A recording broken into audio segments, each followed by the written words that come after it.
I'm feeling high, my little lady.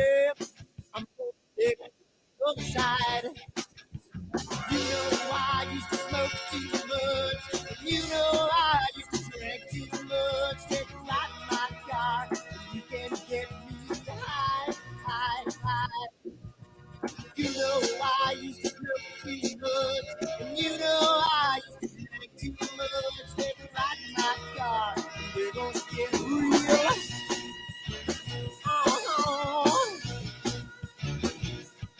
I'm feeling good, my little lady.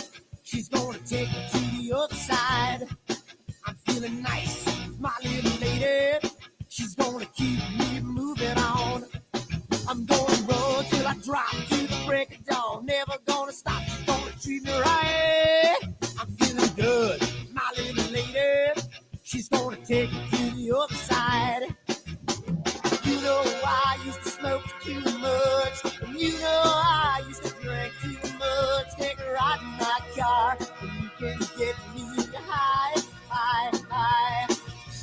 You know I used to smoke too much, and you know I used to drink too much. Take a ride in my car, and we're gonna get real. Come on, baby. Let's take a ride. I don't know where we're gonna go, but first, let's dance.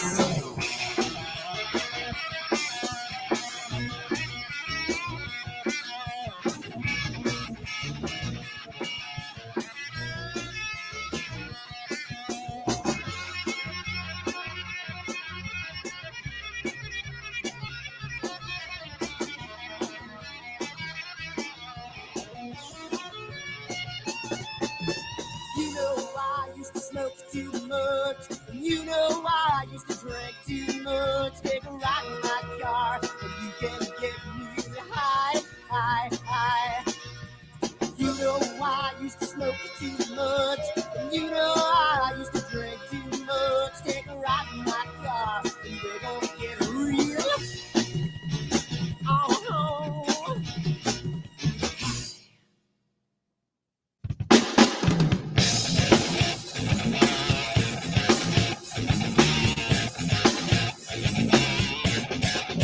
Hi everyone, Dan here, and I just wanted to put a little snippet about AstroWorld and what we do because I want to start getting the word out because I think it's becoming more and more of a giant community, and I want to get the word out to some other people. So what we do at AstroWorld is we hold astrophotography chats on Wednesdays at 9 p.m. and Fridays at 8 p.m. Eastern Time. And we just talk astrophotography. Wednesday's more of a techie kind of advanced intermediate, and Fridays is more of a newbie kind of thing. So if you want to check us out, and if you want to, hang out with some semi-decent people that like to go off the rails a little bit and have fun while they're doing it, come check us out at astroworldweb.com, and you can check out the schedule, and you can sign up for all the free giveaways that we do. We just gave away an Eagle 4 Pro, an Optolong filter kit, Charles Brackenstein's books, and a whole bunch of other stuff. So come to astroworldweb.com, hang out with us, have a good time, and as always, remember to keep imaging, keep educating, and clear skies. And I'll see you soon. Bye-bye.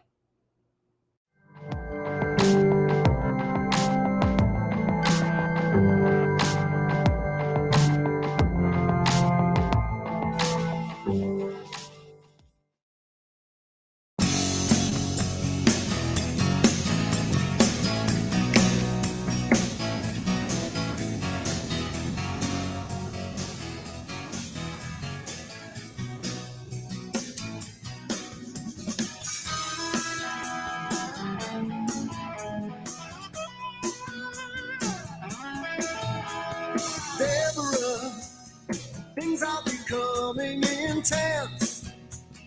I rip my jeans on your fence, hiding away from your man. Oh, it's a passion. Oh, tell a tale of 1,000 lonely days. Yeah, she's the real thing. Yeah, only I can make a change. If you want to be together, it's so good to be together with you. If you want to be together,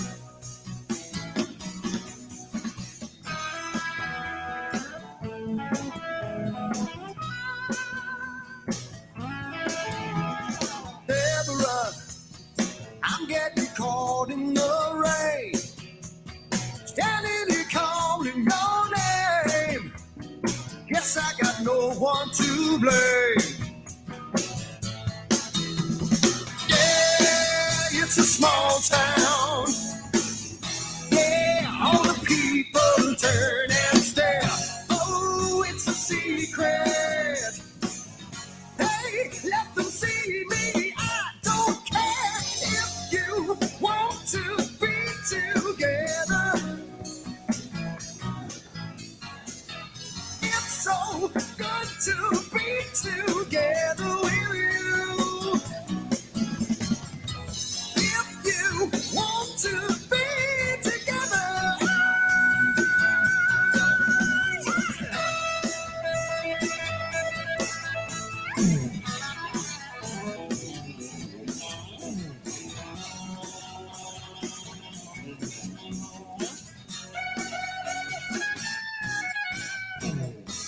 if you want to be together,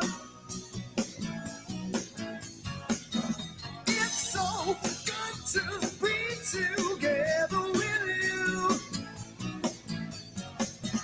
If you want to be together,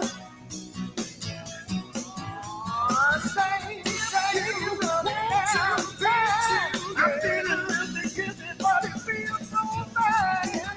Yeah, so good to be together with you. We did it before, and we can do it again. I'm tearing out my hair, 'cause I don't know when so good. You want to be together, yeah, yeah, yeah, yeah, yeah. It's so good to be together, yeah, so damn good. If you want to be together, it's so good, yeah.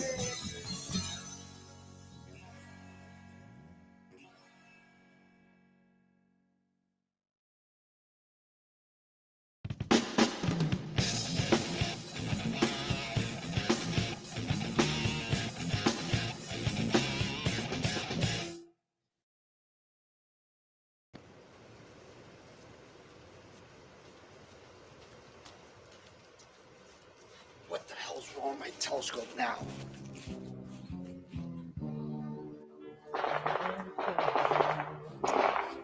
Damn, what's wrong with this thing?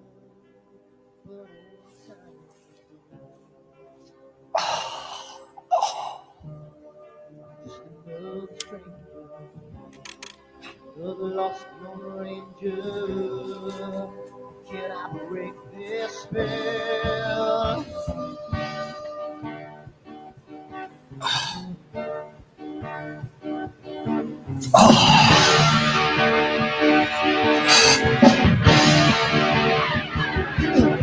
I do one thing right, do I make two things wrong?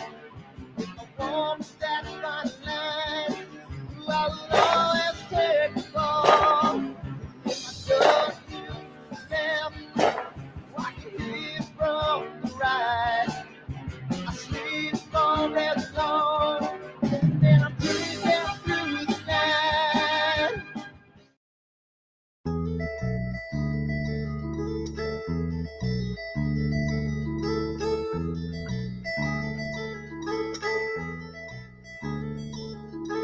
I wonder what it was that made me want you. She couldn't understand what made me hard. She's climbing in out my open window. I'm laying here alone and cold and drained. Yeah. So take another breath and come up for your oxygen.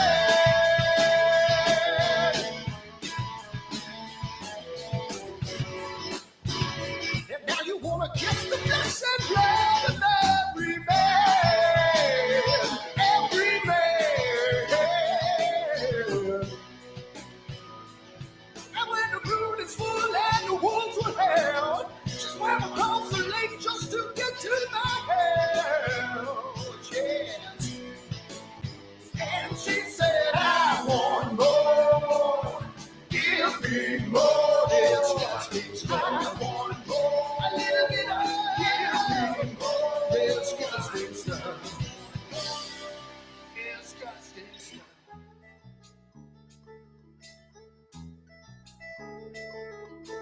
She looks upon a world that's dark and tangled. I never saw her turn her head in shame. She's coming in out the open window. I'm laying here alone, cold and drained. Yeah. So take another breath and come up for your oxygen.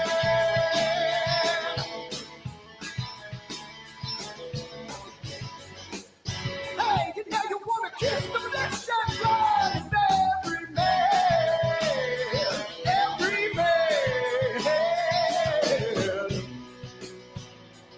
Well, we all took turns and it's one of the world. I never realized they had said with us, man. And she said, I want more. Give me more disgusting stuff. A little bit of disgusting stuff. Disgusting stuff. Oh, you're making me stop.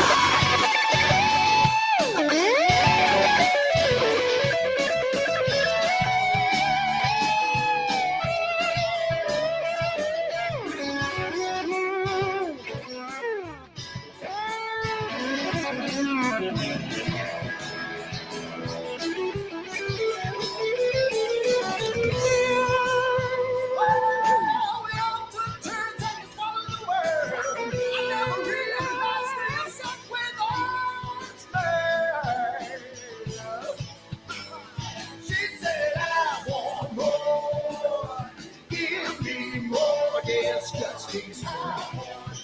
A little bit of disgusting stuff. Give me more disgusting stuff. Yeah, a little bit of disgusting stuff.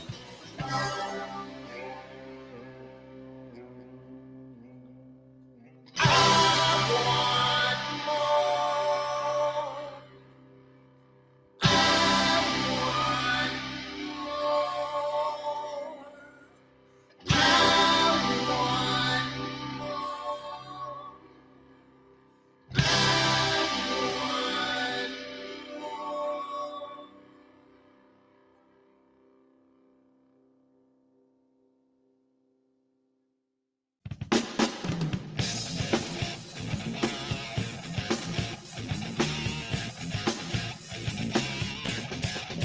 Hi everyone, Dan here, and I just wanted to put a little snippet about AstroWorld and what we do because I want to start getting the word out because I think it's becoming more and more of a giant community, and I want to get the word out to some other people. So what we do at AstroWorld is we hold astrophotography chats on Wednesdays at 9 p.m. and Fridays at 8 p.m. Eastern Time.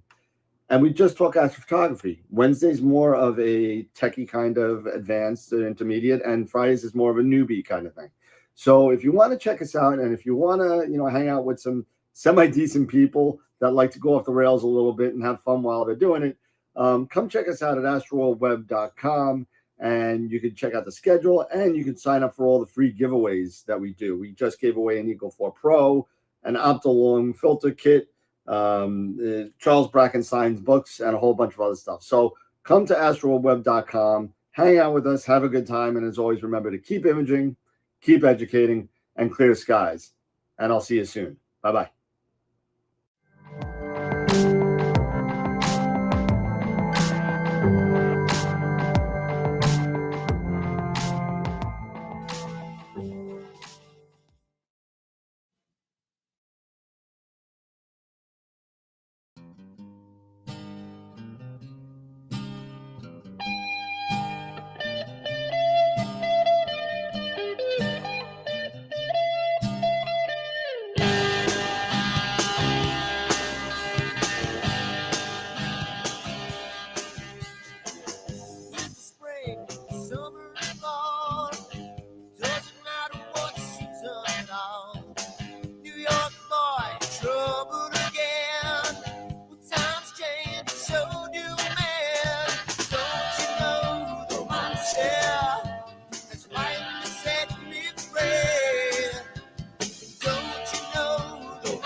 What the hell's wrong with my telescope now?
You know I used to smoke too much. And you know I used to drink too much. Take a ride in my car, and you can get me high, high, high.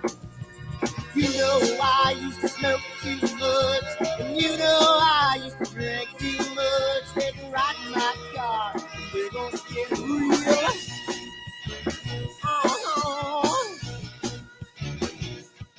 I'm feeling good, my little lady.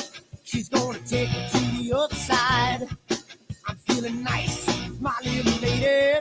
She's gonna keep me moving on. I'm gonna run till I drop to the break of dawn. Never gonna stop, she's gonna treat me right. I'm feeling good, my little lady. She's gonna take me to the other side. You know I used to smoke too much. And you know I used to drink too much. Take a ride in my car, and you can get me high, high, high.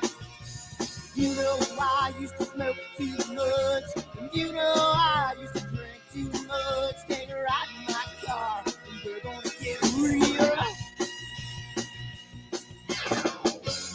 Come on, baby. Let's take a ride. I don't know where we're gonna go, but first, let's dance.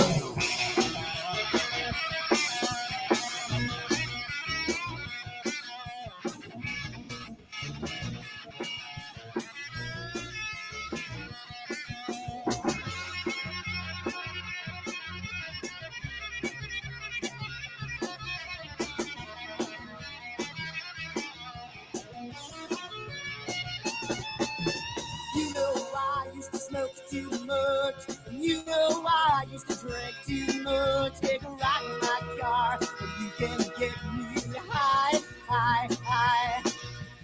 You know I used to smoke too much.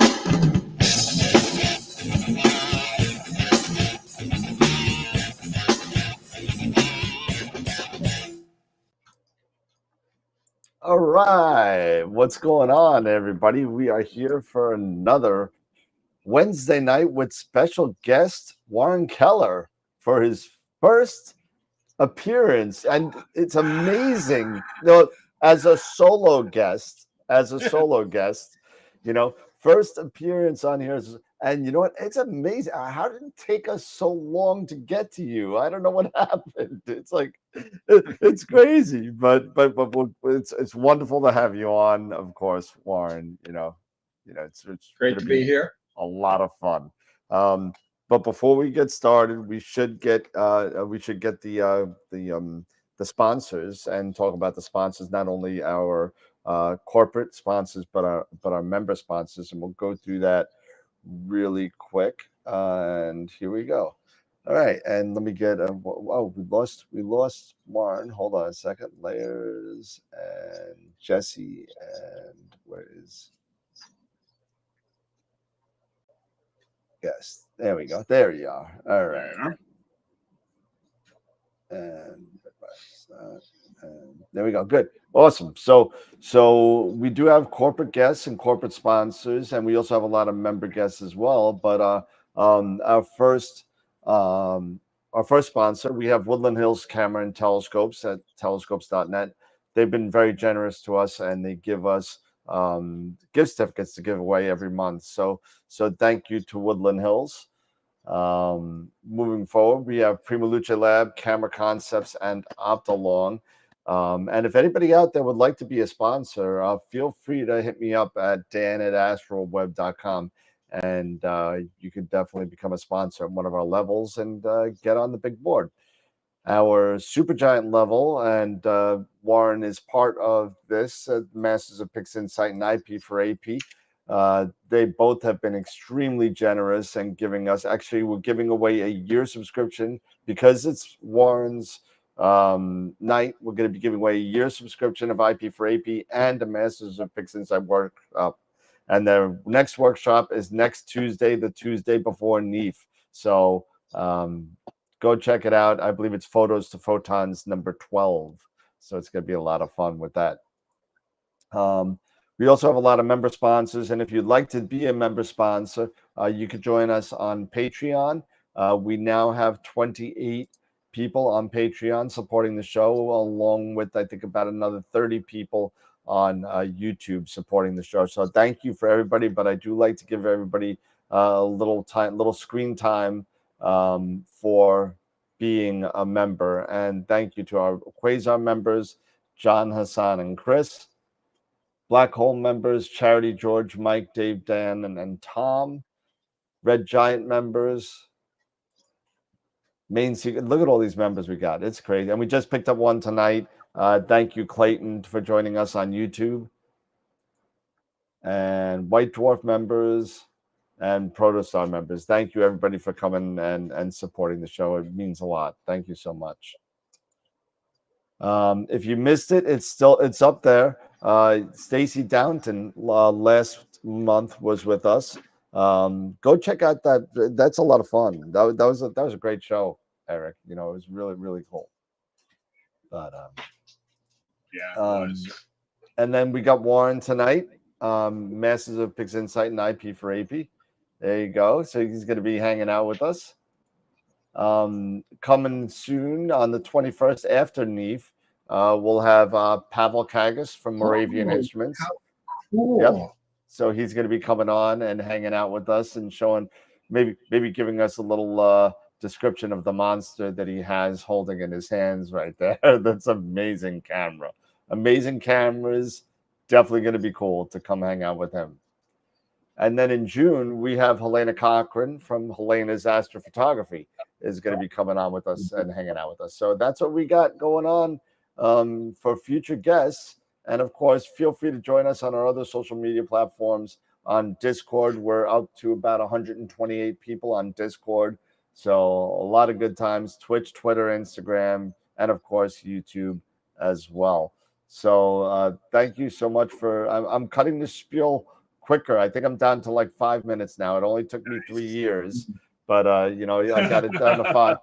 I got it down to 5 minutes. So Warren, welcome to the show. Thank you so much for coming and hanging out. I know NEAF is coming, and you got a show coming up on Tuesday, and you know you have another workshop, I believe, Photons to Photos number 12. I can't believe you're up to number 12 now. Wow, it's amazing. Right. But thank you so much for hanging out with us. Why don't you introduce yourself for some of the new people out there that may not know who you are and what you do and have done, and give us a little background.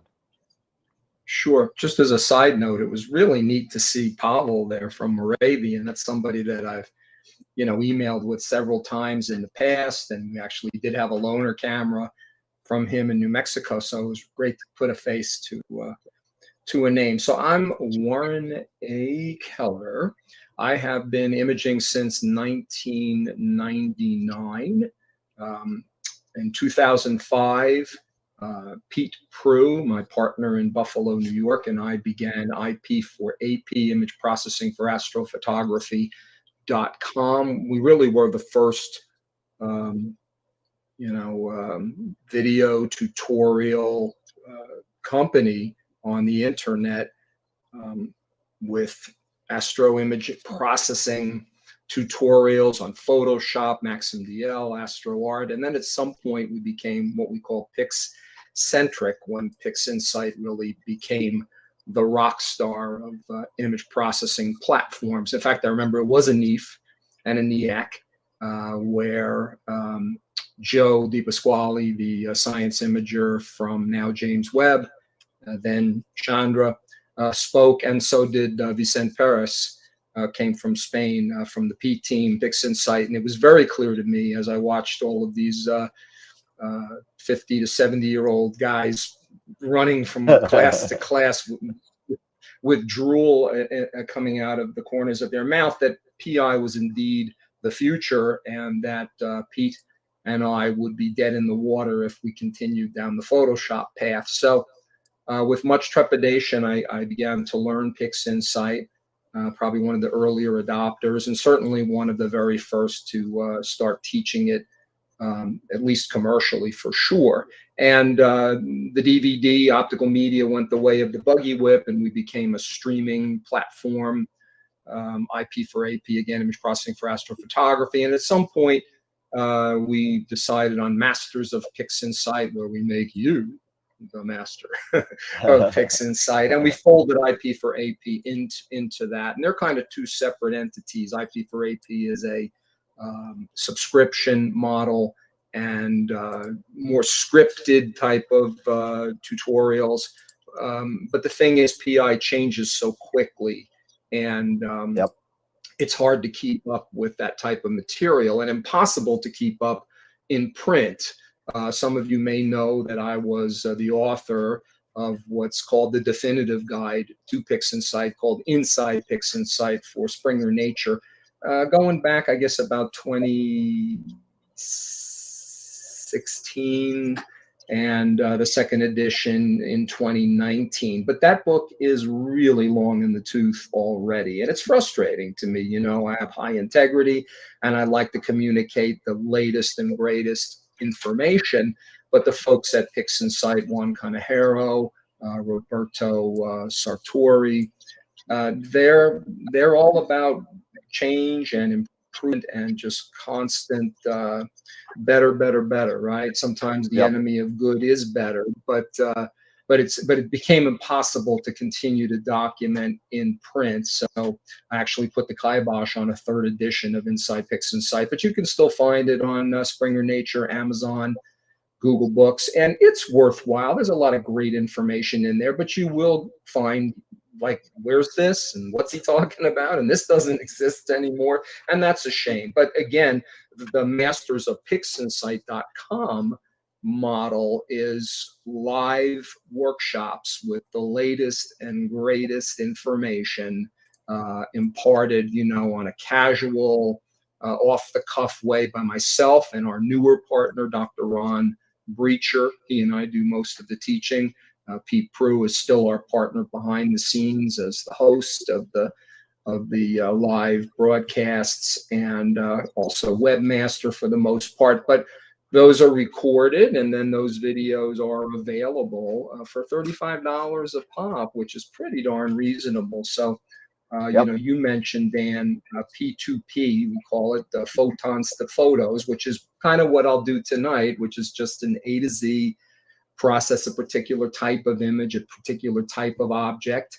And we'll also do more, I guess, formal, you know, segmented stuff like newbies and dialing down the noise and dialing up the detail and masks unmasked, you know, all of these clever little names for these important segments in astrophotography. But as Dan and I were chatting before we went live, was things are changing really fast. Processing is definitely getting easier. We're definitely in a golden age of image processing. I can't tell you how difficult it was to milk out detail and structure and all the good stuff from, you know, Adobe Photoshop, from Maxim DL, when the data wasn't as good and the tools weren't as Astro specific, right? It was all about constant experimentation. Hey, did you know that this will do that in Photoshop, even though it's not designed to do that? But now we have, you know, PI, and we have some other platforms that people are excited about, and the introduction, as we'll see tonight, of artificial intelligence, or at least machine learning trained tools that make our jobs much easier, much better, much faster. And as a user, as a processor, that's fantastic for you guys out there, and for myself, because I still love to image process. But as a teacher, you know, there's coming a day, I don't know that there'll ever be the APOD button, as Pete Prue talks about, but we're not so far away from that point where, again, some of the major steps are so easily accomplished by some of these newer tools. So, you know, a friend of mine years back at one of my wife's jewelry wholesale shows in Philadelphia, he taught me the concept of the buggy whip maker. And he said, you know, you could be the best buggy whip maker in the world, but at the end of the day, you make buggy whips and there are no buggies anymore. So again, things are changing. And, you know, there's going to be a point where, and unfortunately, that's the way of technology. Yep. And sometimes things get so easy that some of us are, less motivated to keep at it. And it's defeating, frankly. I mean, great for you. Applaud you folks. Bravo. We're seeing imagers that have been at it for a year, 2 years, and they're putting out stuff that took us 10, 12 years to really get to that result, So it's it's sobering, but good on you guys. Yeah, we talk about it on the show a lot as well, where we sit there and say, I've been imaging for a while too, and I remember when I remember guiding with the reticle eyepiece, and that kind of stuff, and then a piece of software came out. Yeah, no, you had that too. Yeah, so then finally a piece of software came out, and I didn't know what it was, so I bought it, and I said, okay, wow, we could use like a camera and do stuff, and like not have to sit there and put things in the crosshairs and everything, and I'm sitting there, and it was a piece of software called Guide Dog. And I don't know if you remember Guide Dog, but Guide Dog, whenever you lost, instead of hearing the beep, whenever you hear that nice little beep that gets annoying in PhD, when you lost a star, you just heard a bark. And it was woof, woof. And that was it. And I'm going back quite a bit, but I mean, yeah, I hear you. Going through the motions and doing this since for me, it the late 80s, early 90s, and moving forward, it's definitely the change. And even in just me and Eric and Pete talk about this all the time. The change in the last 5 to 7 years alone is just ridiculous. Forget about 35 years, but it's definitely, that's that X. Right. Yeah, I mean, Warren, you're absolutely right. We're in the golden age of image processing. We're in the golden age of technology for, astrophotography. There's so many things that have hit the market that are more accessible to people, and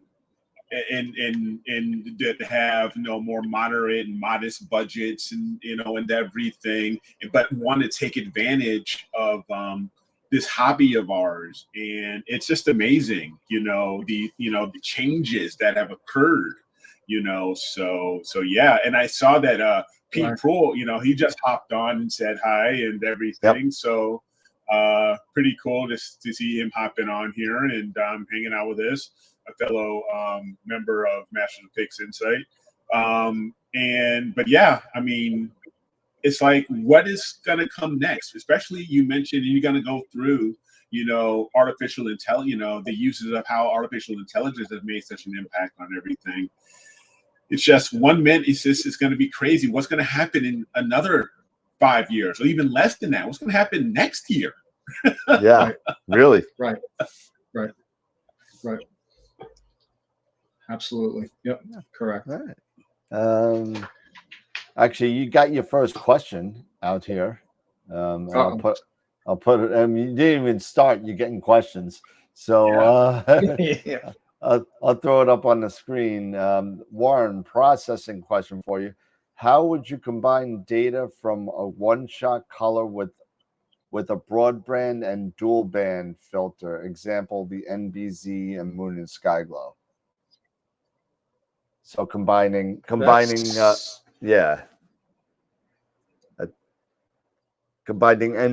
data with narrowband with broadband data. I think that's what he's getting at. Well, I mean, that's kind of a heavy thing to be hit with now. And every object, and every object, every situation is so different,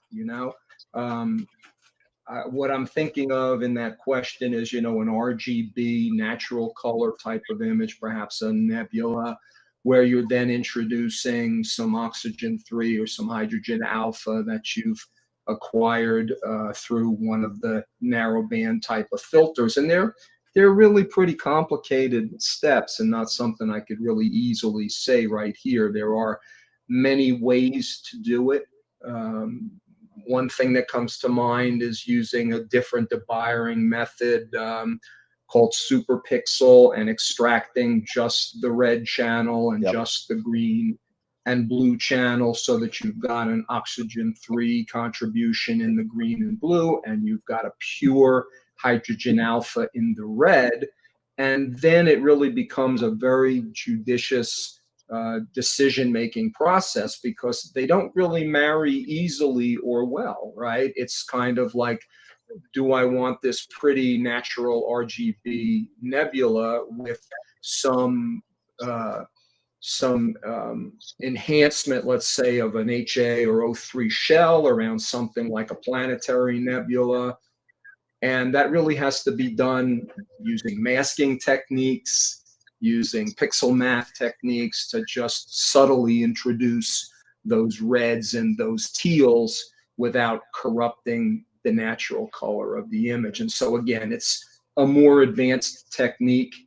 And I would say, you know, for newer folks, you know, get your RGB, get your good natural color down, get your color and tricolor narrowband stuff down before you really dive in full force and try to combine this stuff, because again, it ain't natural. It ain't natural. But if you his mind ain't right. No, it's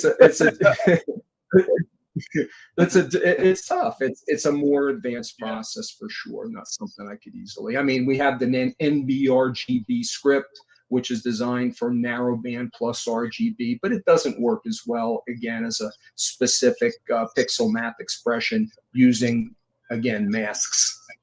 and I would tell you, you know, if you really want to learn about it, take a lesson from Warren. You know, you get on his calendar and learn about it, you know.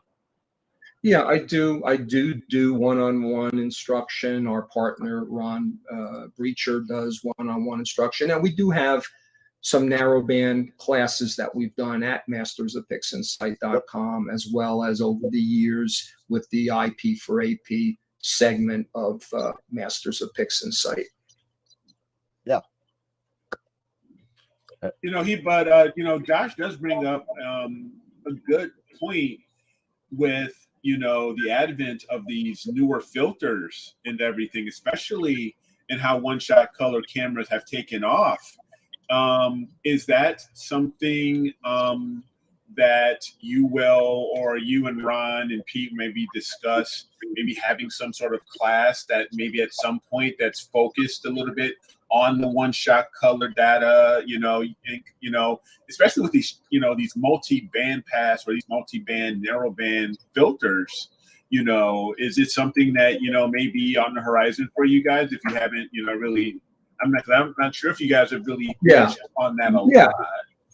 Yeah, we have touched on it, and it may be something that we'll just want to do a very focused class on tonight if we have time. I would try to add a little bit of hydrogen alpha to the H2 knots of the galaxy that we'll process tonight if we have time. So that's one example. It's monochromatic, but it's a blending of narrowband with broadband data. The filters, you know, they can be used for OSC, as we were talking about, standalone, you know, where they produce a close to natural color result. Or again, they can be combined in a bicolor type of way for a narrowband look. Right. How's that for dancing around the issue? That worked perfectly. Nice. Let's see. Just answering some stuff in the chat. And Awesome. all right. So you have something planned for us, I think, tonight regarding some processing. Yeah, it's, you know, it's galaxy season coming up, as they say, and I had been working on something the last few days, NGC 1187, but I you know, that's kind of a little bit obscure. And I looked at masters that I had and I said, hey, you know, got something on the Whirlpool M51, which I mentioned on Facebook that I had really overcooked the last time I processed it. So I thought, hey, that's a good, I thought that was a good target. So should I share? Yeah, sure. Yeah, we could do that, and we'll make you larger.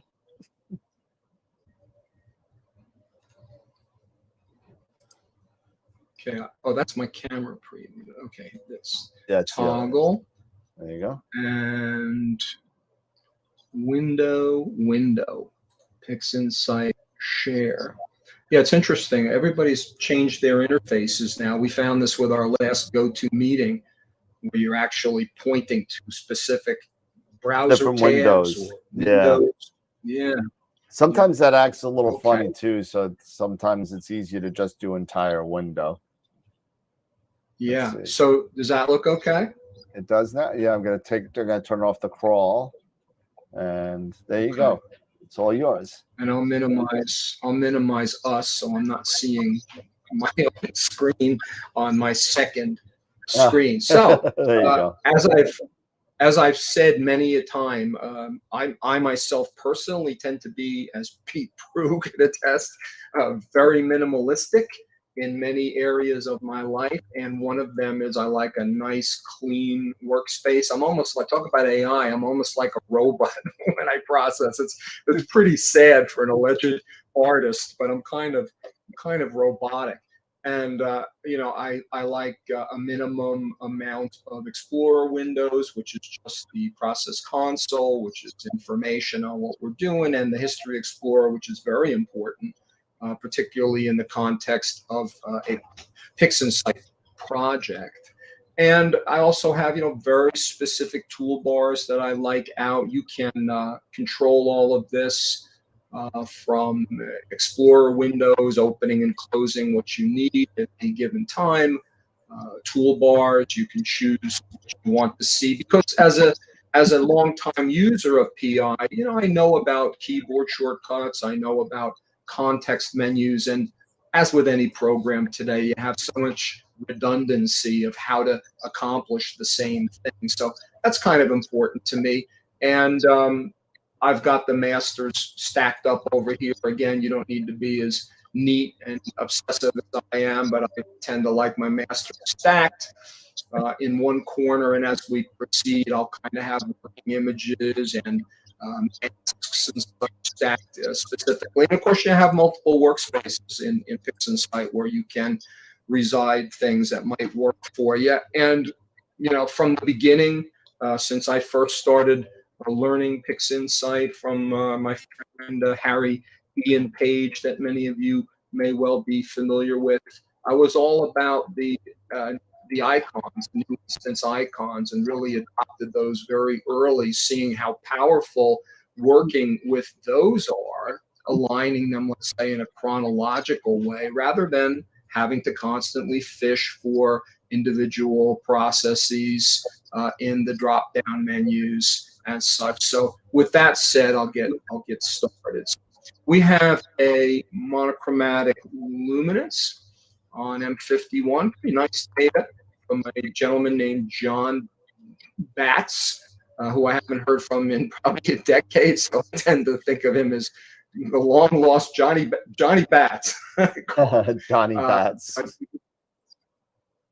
He was nice enough to share that with me years ago, and as I observed that, that's a great luminance. It's got some really nice detail. The stars are good quality, normal Gaussian noise distribution, not too noisy at all.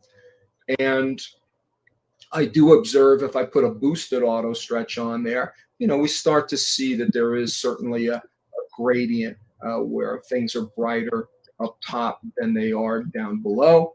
And then, of course, we have an RGB, red, green, blue here, and also a hydrogen alpha. And everything has been registered, aligned really in one shot in the past. And so everything is now registered together. So where do you start? you could really choose either one, right? If you're working one-shot color OSC, you really just have that one RGB master, but in a monochromatic situation, you got multiple masters. So there's a choice. Do I start with, you know, the grayscale with the luminance, or do I start with the color? As I often tell people, you know, it doesn't matter, but I'm a color freak, a color lover. And I have a little subheading, a small like sub chapter in the book, and it quotes Bad Company, or paraphrases Bad Company. It's good luminance gone bad. I remember good loving gone bad. Well, it's good luminance gone bad. And that was inspired by, you know, you would see, hey, I got to start on this new object, and here's my luminance, and everybody's, ooh, wow, that looks great, fantastic. But then, OMG, you know, 2 or 3 days later when they would publish the color version, you go, what have you done? So, you know, color is 3 channels, and triple the chances of going awry. A lot of our male image processors seem to have color blindness issues. And it's just, you know, it can be difficult. So as a color lover, I often begin with chrominance, because I like to put that together sooner than later and say, oh, good, no, I've got good data here. It's not, you know, horribly corrupted by light trespass, or it's for whatever reason, the sky conditions, the atmospheric extinction where it was taken in the sky. It's like, no, this is going to add up to be a good image. And frankly, if it wasn't, I would park that luminance somewhere and either image or try to get a hold of some quality chrominance. So with that said, you know, why don't we start with the color? And I'm going to open the channel combination process in Pixinsight. And again, if you're not familiar with where these icons come from, it comes from here, from the new instance arrow. And when those get dropped on the desktop, they can be named. They can have a description added, and the beauty of them is that you can change values of a particular process, and when you write or overwrite by drag and dropping, you can store your settings at any point and save that out as an icon set. So that's a lot of information. If you're new to PI, at mastersofpixinsight.com, we do have a 5-part primer that will get you used to navigating in the program, where everything is, how things work on a mechanical type of basis. That's a great quick start. And speaking of quick starts, Pete Prue, who's joined us tonight, Pete is now, as we speak, basically working on a new quick start page so that you can get in and quickly figure out how to proceed, what path to take to learn things. Starting to rain pretty heavy here. The winds are kicking up. Hopefully the internet will hold up. So in the default RGB color space, I am pointed toward 3 images _RG and B, which do not match these particular images, whereas many of us PI users know that if you use this nomenclature, it will automatically load those images where they need to be. But we need to tell channel combination what images we want. We've got an R registered there. We have a G registered there. And just to remind you, or to show you, that you can also grab a view identifier tab, which is another feature like the icons that has many uses, and one of them is being able to drag and drop right there in the channel combination process. Now, anytime we batch process, for the most part, on more than one image, as here, rather than applying here, we want to do this. We want to apply globally, and that's the little blue bouncing ball. So click that. This assigns an image 07, and I'm going to change that by double-clicking the view identifier tab. Like I said, that has many uses, and name that RGB or chroma, chrominance, whatever you want to. And as is my habit, I will use the scroll wheel of my mouse to expand and zoom in there and get a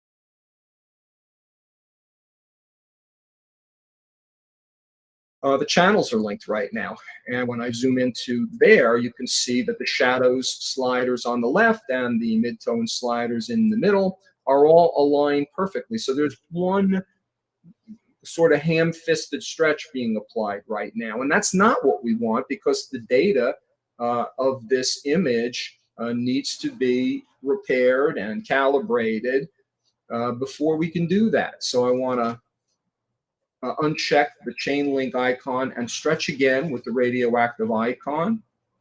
And now I've got a much better visualization of the image. It might be hard to see that color that's lying there, but we've certainly got some blues and some pinks to come there.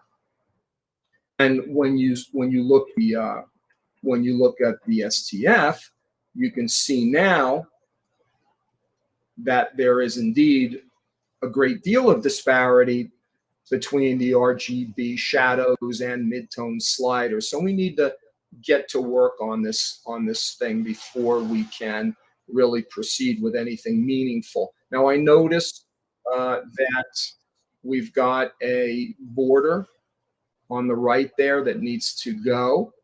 And you now have a new feature if you're using WBPP, weighted batch preprocessing script, called auto crop. And that would have eliminated these things, but because this is data that was assembled long ago by I don't even know what, we see that we've got some problematic borders here that we're going to want to trim out.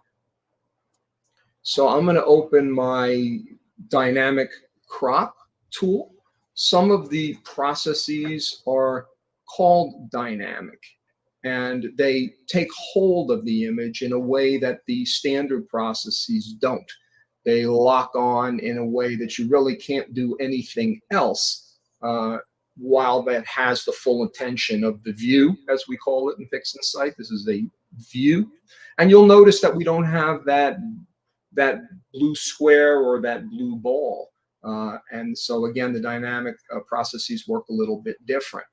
They have this execute rather than apply button, and this cancel button as well. So I'm going to float out my cursor here and get my little white hat on there, and I'm going to drag in on that edge.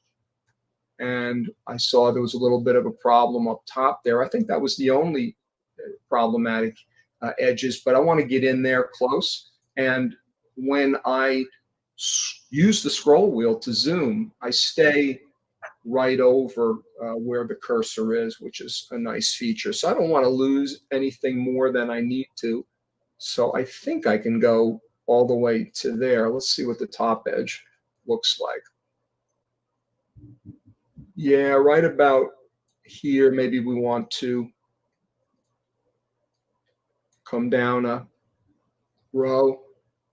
And then let's see where we are here. On the right edge, can we go there?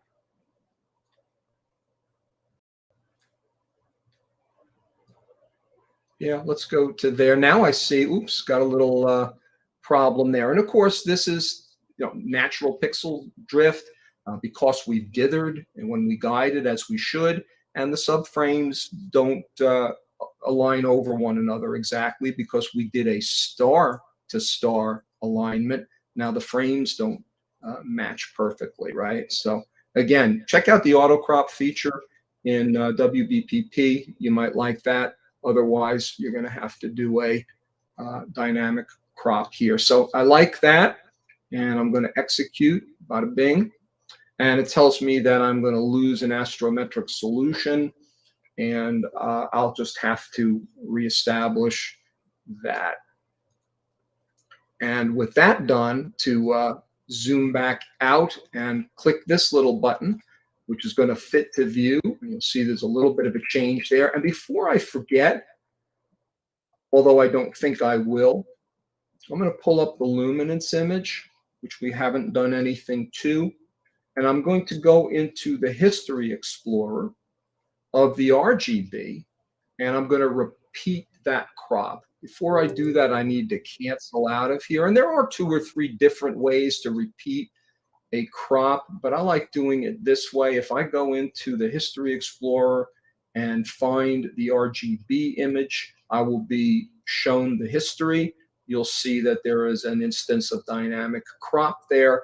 And if I either double click that to open the process or merely drag and drop it on this luminance image, I will match that crop exactly. And we'll reset that view window, and we'll tuck that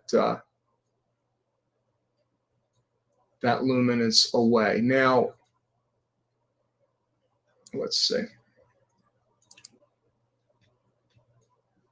Yep, we're aligned. We're well aligned. I got nervous there for a second when I saw the ghost of that image. Well, wait a second now. Why do we have this problem?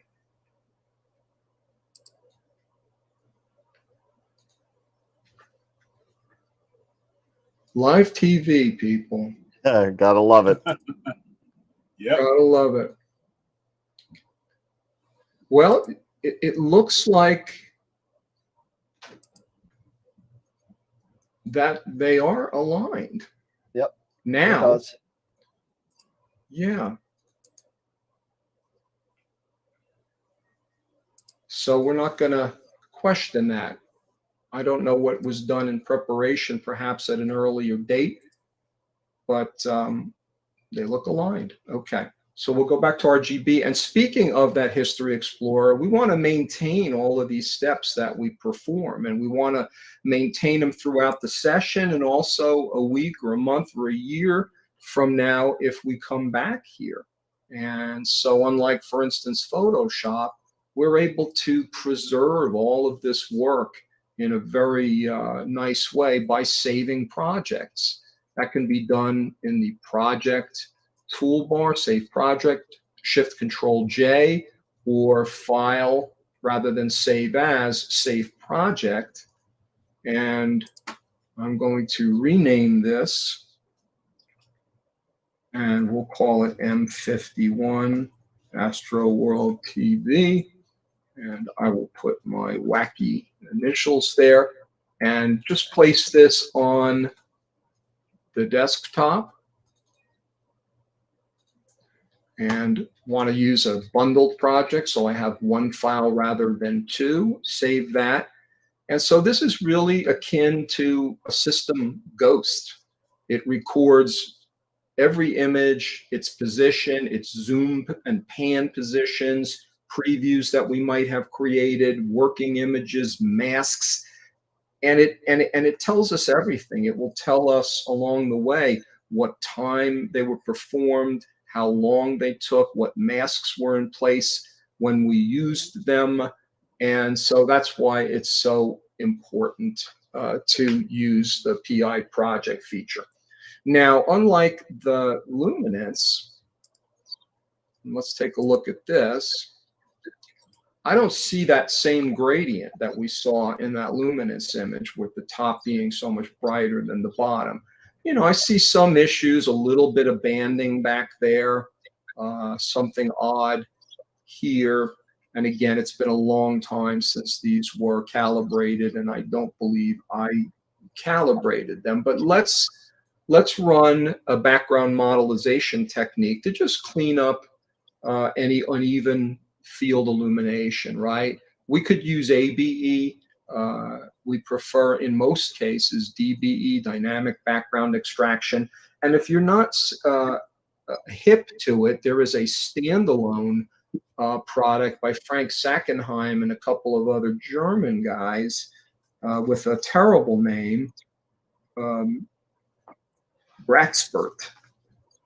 Expert. And Yes. it is a it is a standalone program, and I just want to point that out because we are finding that in many situations, Braxpert is superior, in our opinion, to DBE. Not all the times, but yeah.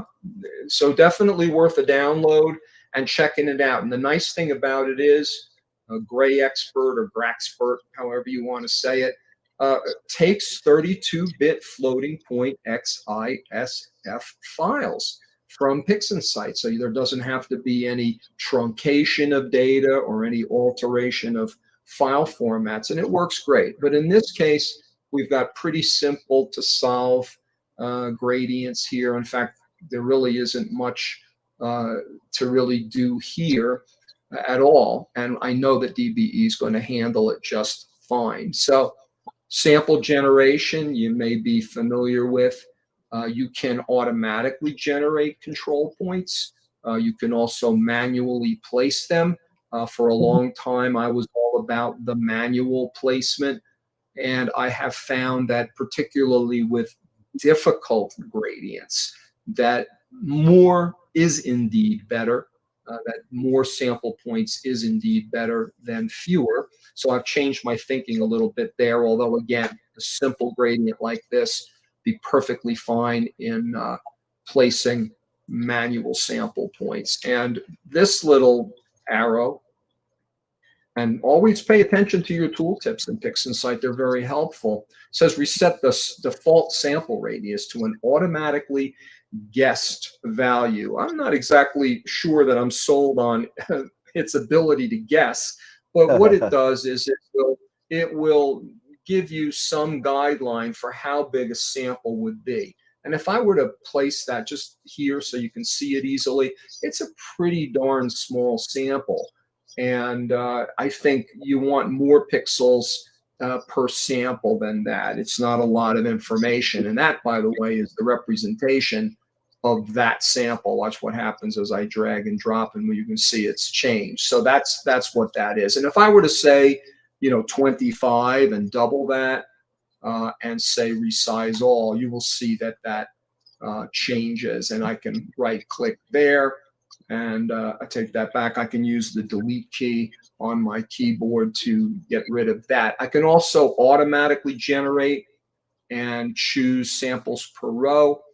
And if I do that, generate, you can see that it pops up there automatically. So your choice. And honestly, we get a lot of angst about, oh my gosh, how should I use DBE, yada yada. And honestly, there is no absolutely right way, and you will get good results in a variety of ways. When I manually place samples, I tend to go in corners when I can. I tend to go, 12, 6, 3, 9. I'll split quadrants, and I'll put more sample points on particularly problematic areas, almost trying to tap DBE on the shoulder and say, hey, dude, have you noticed this really red corner over here? So that seems to help. But this is a perfectly good, yes. Yeah, quick question for you. Is there an area of a photo of an image that you work on that you would want to avoid placing sample points other than nebulosity, perhaps?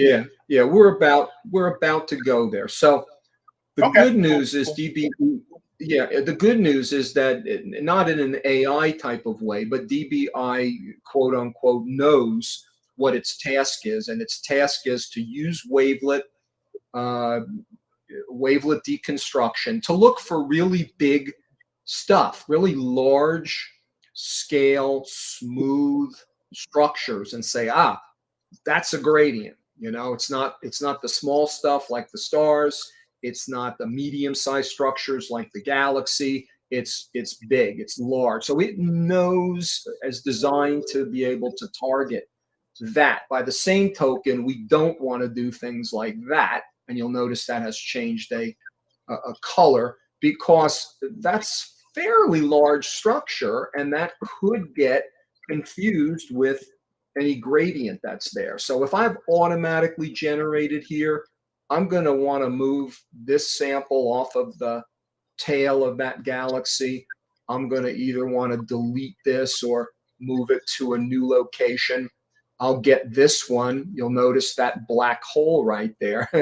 Not a literal black hole, but so what that's telling me is, yes, I know you're sitting on a star. I see that's a star. I'm not going to include that in the calculation of the background, but by the same token, you might want to move that because you're losing a lot of sample area there. So it would be simple to just move that there. And if you're a freak, as I used to be, you can toggle through every sample point and determine whether it should be moved at all. You'll notice them as they become active. And again, I want to get that off of that tail of the whirlpool. We'll move this one a little bit. We'll get this a little bit off the galaxy. Definitely this one. And I'm trying to put them in areas that might be helpful. And so I wouldn't want to sit on, any reasonably large structure, be it diffraction spikes off of stars, bigger stars, structure in a galaxy or a nebula. But that's fine to me, right?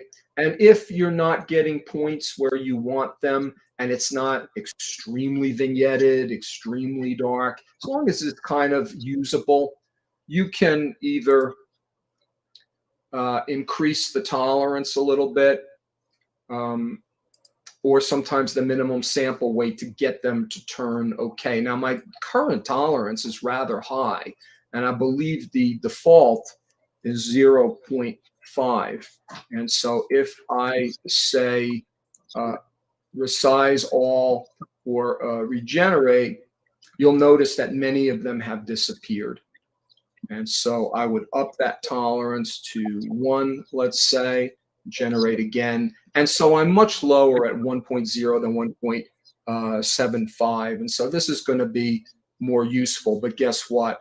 I wound up putting my samples back where I don't want them again. So I might just delete this and delete this. And unless anybody is spotting anything that I'm not spotting, I think that's good. I think that's pretty good.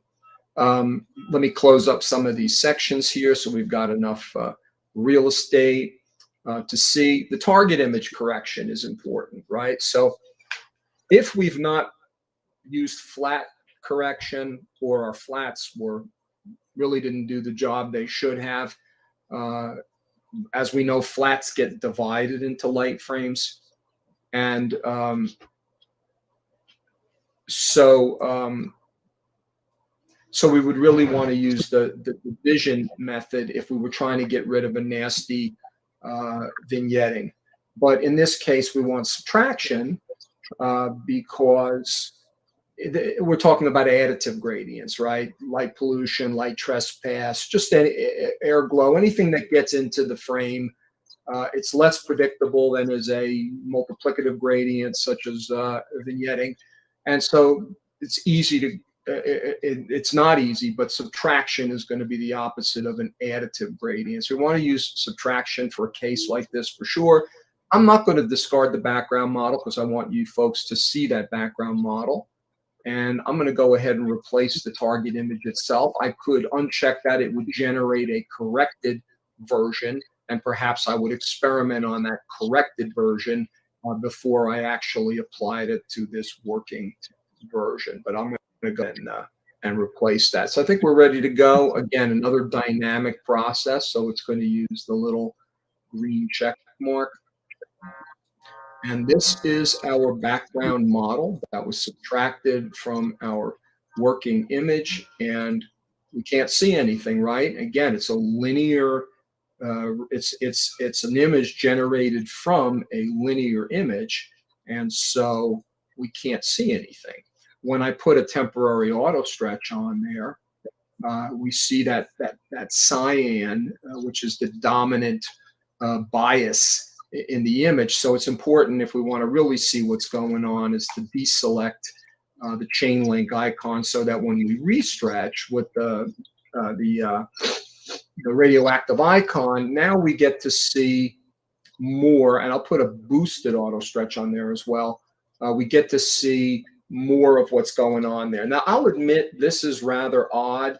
That's not really something you typically want to see. Structure shouldn't start to get complex, bumpy, as our friend Rogelio Bernal Andreo once referred to it as, because it should be, again, smooth and non-complex. That's a bit concerning, but by the same token, I think once I relink these channels up and put a new auto stretch on and close DBE, that the image is going to look perfectly fine. So you could have gone back and moved some samples around to try to make that look less weird. But I've seen weird before, and I was pretty confident that the result would be good. In this case, it is. So take that with a grain of salt, right? You don't want complex, but by the same token, sometimes you really can't explain what it is that DBE is actually seeing, because you feel like your samples are in good places and the result is good. So just use a bit of caution there. So now we have a task which I would move to, which would be color calibration. I know that I also, in this linear form, and remember, we are still linear. I'm going to turn that off and turn that on again. I know that I'm going to want to take advantage of noise reduction in this linear state before I actually stretch. So not of great importance whether I do noise reduction now or I color calibrate first, but I'm gonna move on to color calibration. And the thing is, whichever method you're using, color calibration is using the stars to determine that color calibration. And I would submit that those stars are not noisy, and it's not going to matter much if I smooth here or not. So what order I do that in. Now, when I thought about this, I thought, and I'm doing one hand the other. I guess you can still see my camera. I'm not sure. But, color calibration, or SPCC, spectrophotometric color calibration, or dare I say, PCC, photometric color calibration. What we would say is that PCC is now considered obsolete because it was based on a much smaller star catalog than SPCC. And so SPC was the goal that they were working towards while they were developing the Gaia star catalog. And once they got all of that in place, PCC really can be forgotten. Color calibration is really easy to do. SPCC can be a bit of a pain in the neck. So I'm not sure which way to go. What I see observationally, visually, I see that color calibration, as simple as it is, does a rather good job. SPCC seems to do a bit better. And if anything, I think SPCC might err a bit on the blue side, and color calibration might err a bit on the slight reddish bias side. So how about we go for SPCC, and if we find it to be a pain in the, you know what, keister, we'll flip over to the good old color calibration. I remember when I cropped, it told me I was killing my astrometric solution. How many of you know about the Fitz header process found under the file menu?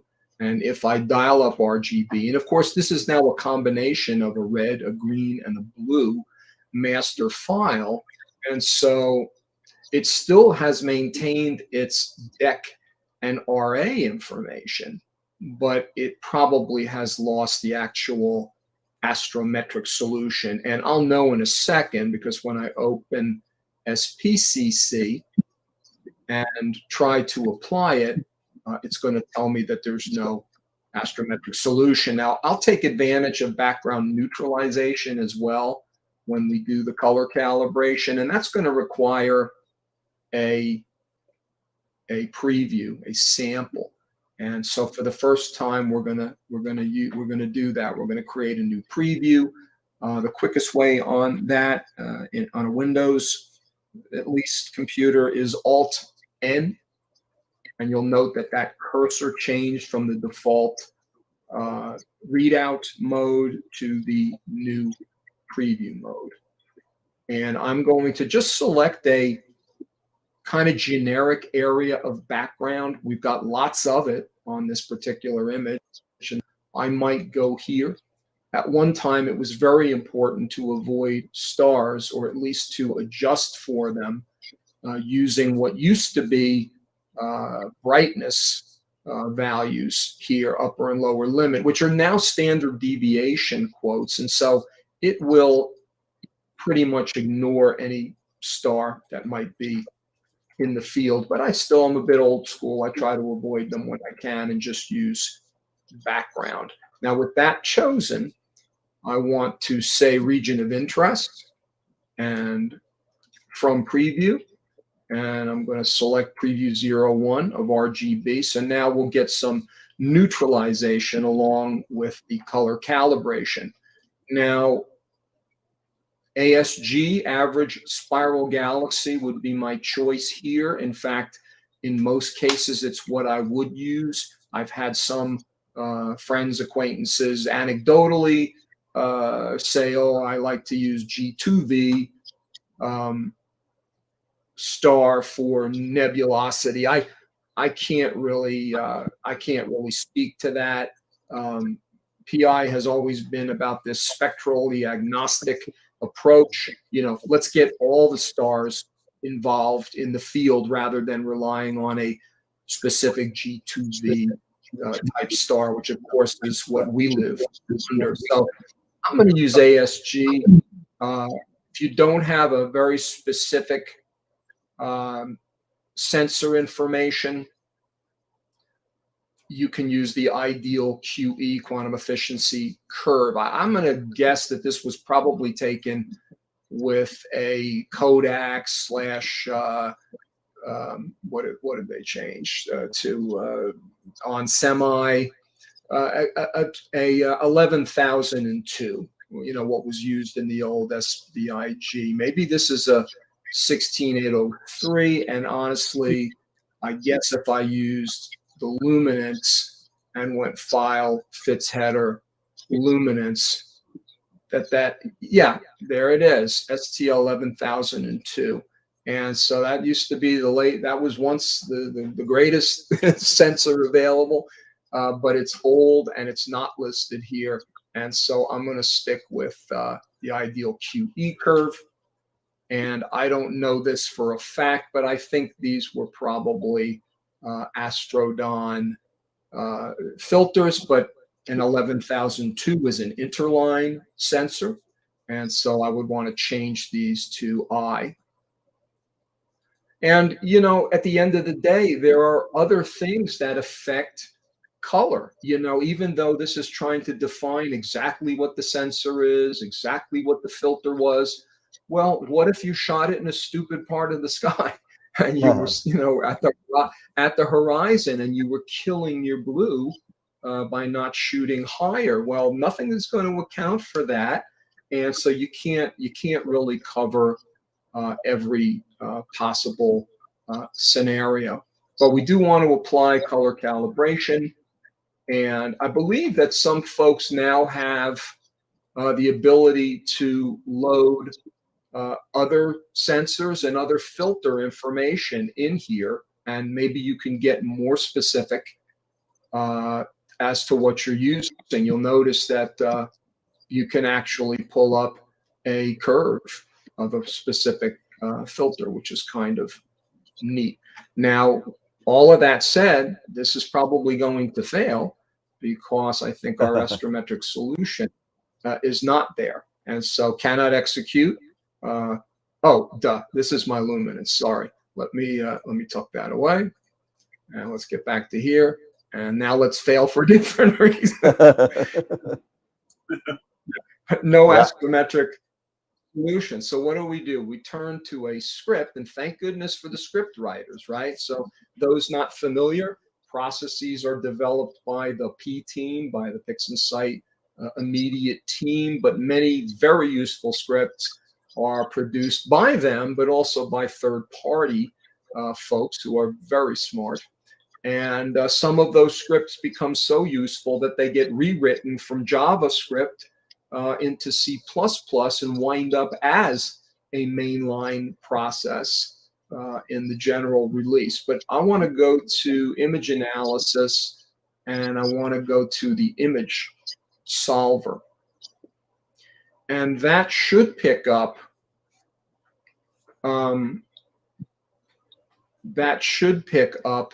the RA and DEC information there. Now, let's see, what's the size of this? I'm looking down here. I can't see it because of my beta. Let me move that. I mean, that looks like a normal frame, 4,000 roughly by 2,600. So I don't believe there was any binning going on here. But an 11,002 has 9 micron pixels, not 18. So that may be an error in the FITS header.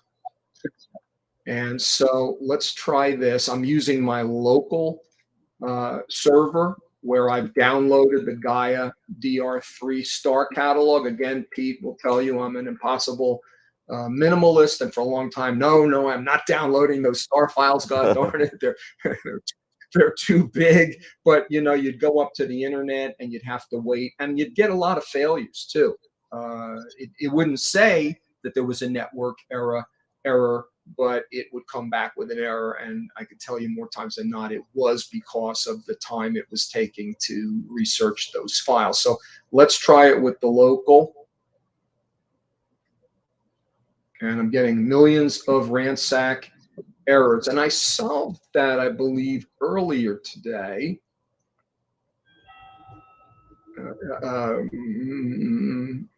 Image analysis and image solver. And it's still coming back with that 18 microns. I've got the limiting magnitude up further than the default, which is like 12. I've got that higher. I'm just going to real quickly change that. Like I said, I think I had a failure and then a success on this today. I increased the sensitivity, and if we don't get it in 1 or 2 more times, we'll go back to good old color calibration. Polygonal algorithm, I think it was set at least default triangle similarity. You never need that unless you're working on mirror reversed images. Polygonal is more robust.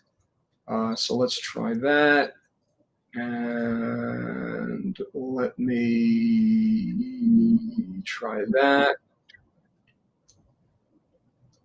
And that's going to fail. And one more time, Warren, and then we're moving on. So script, image analysis, image solver, and I can't remember if I changed that back to 9 last time. Let's go with this. It doesn't like that. And one more time. Talk about dead air. I'm going to be fined by the FCC here. All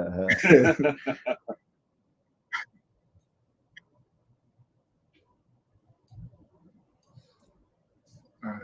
Final time. And screw you. Okay. I thought I solved this. All right, so we're going back to good old color calibration. Now, for what it's worth, Dr. Ron, he's back on color calibration. And for what it's worth, I go between the two of them. I sometimes, as I said before, I sometimes think SPCC, and here comes the sneeze, sorry. SPCC might be a little on the blue heavy side. and color calibration might be a little red bias. So color calibration, much easier, much faster. No reason that you can't use it. Perfectly fine. For years, it's all we had.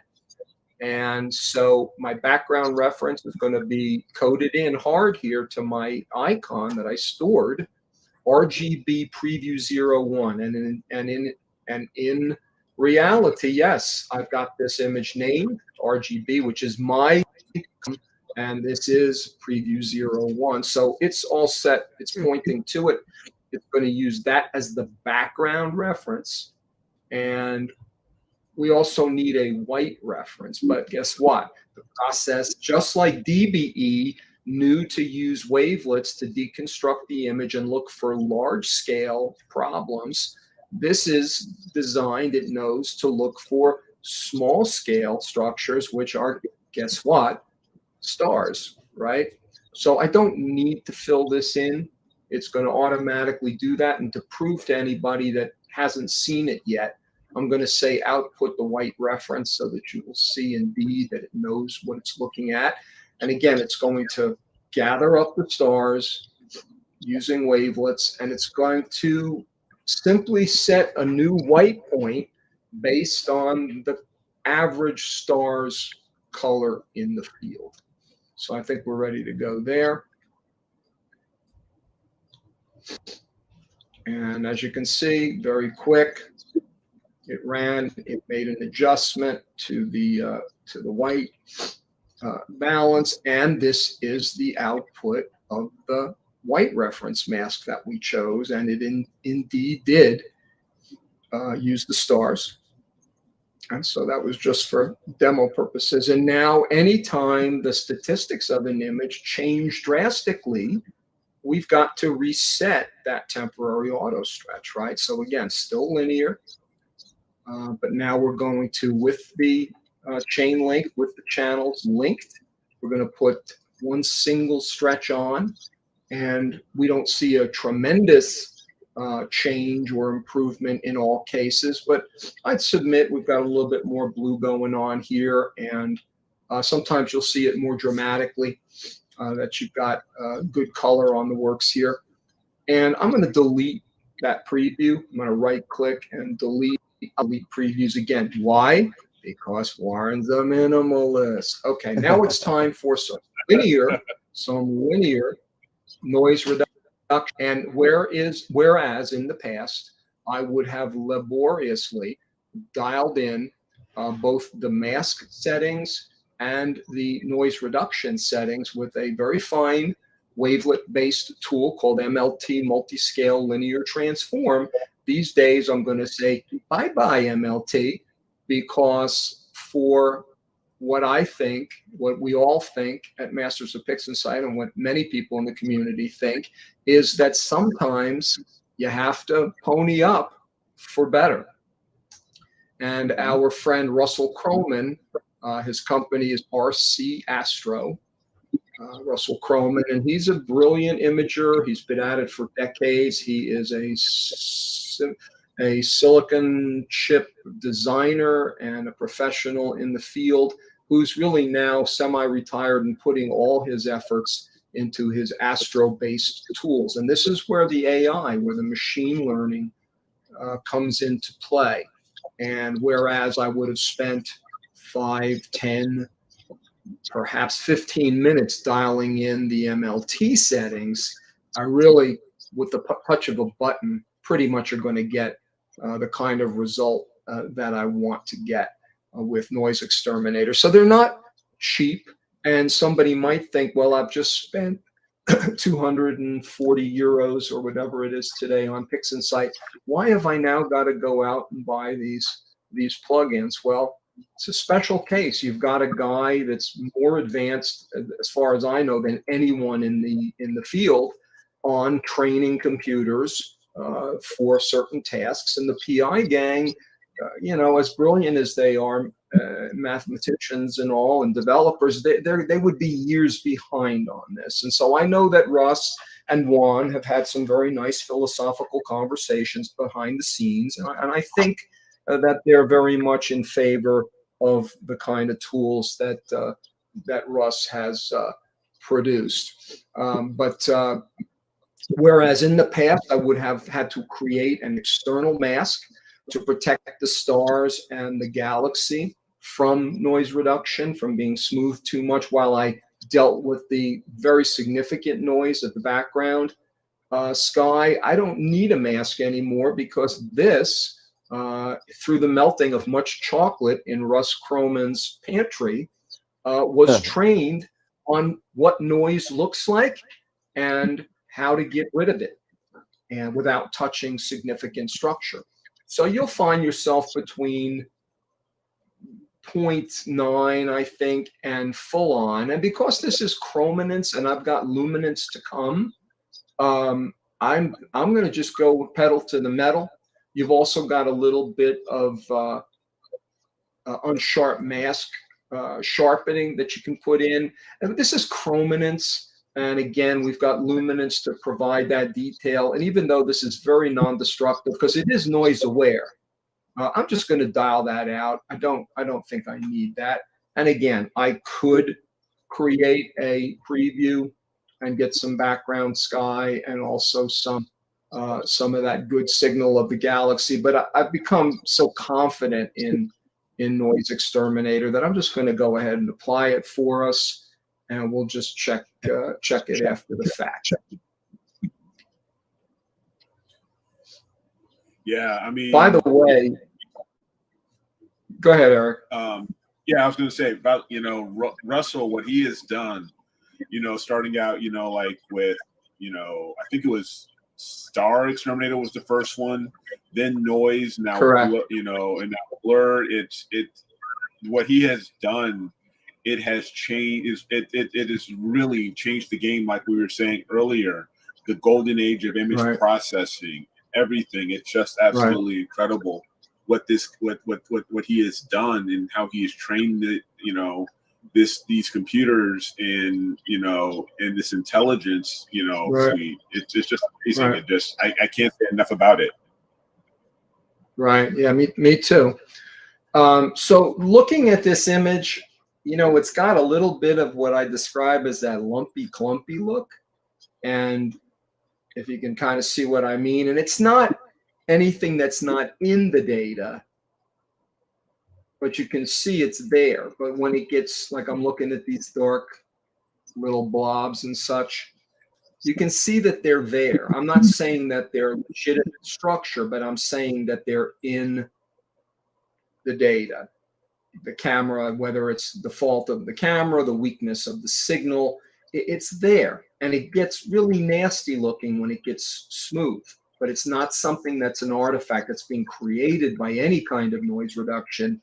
It's just making it more prevalent when it does get smooth like that. So that's a look I hate, that lumpy clumpy. But remember, we're on a particular stretch right now. And if we were to, reset that more in the ballpark of where we'll wind up, we'll see that stuff is going to be inconsequential.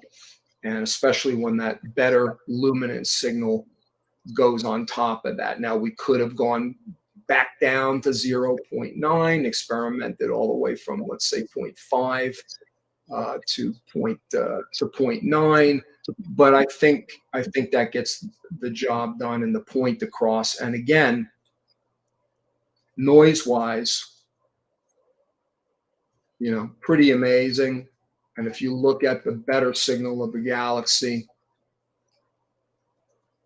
you'll see that really no harm is done. And that's pretty cool. Let's get right out to where the arms get a little bit dimmer. Yeah, look at that. You can still see these significant structures here.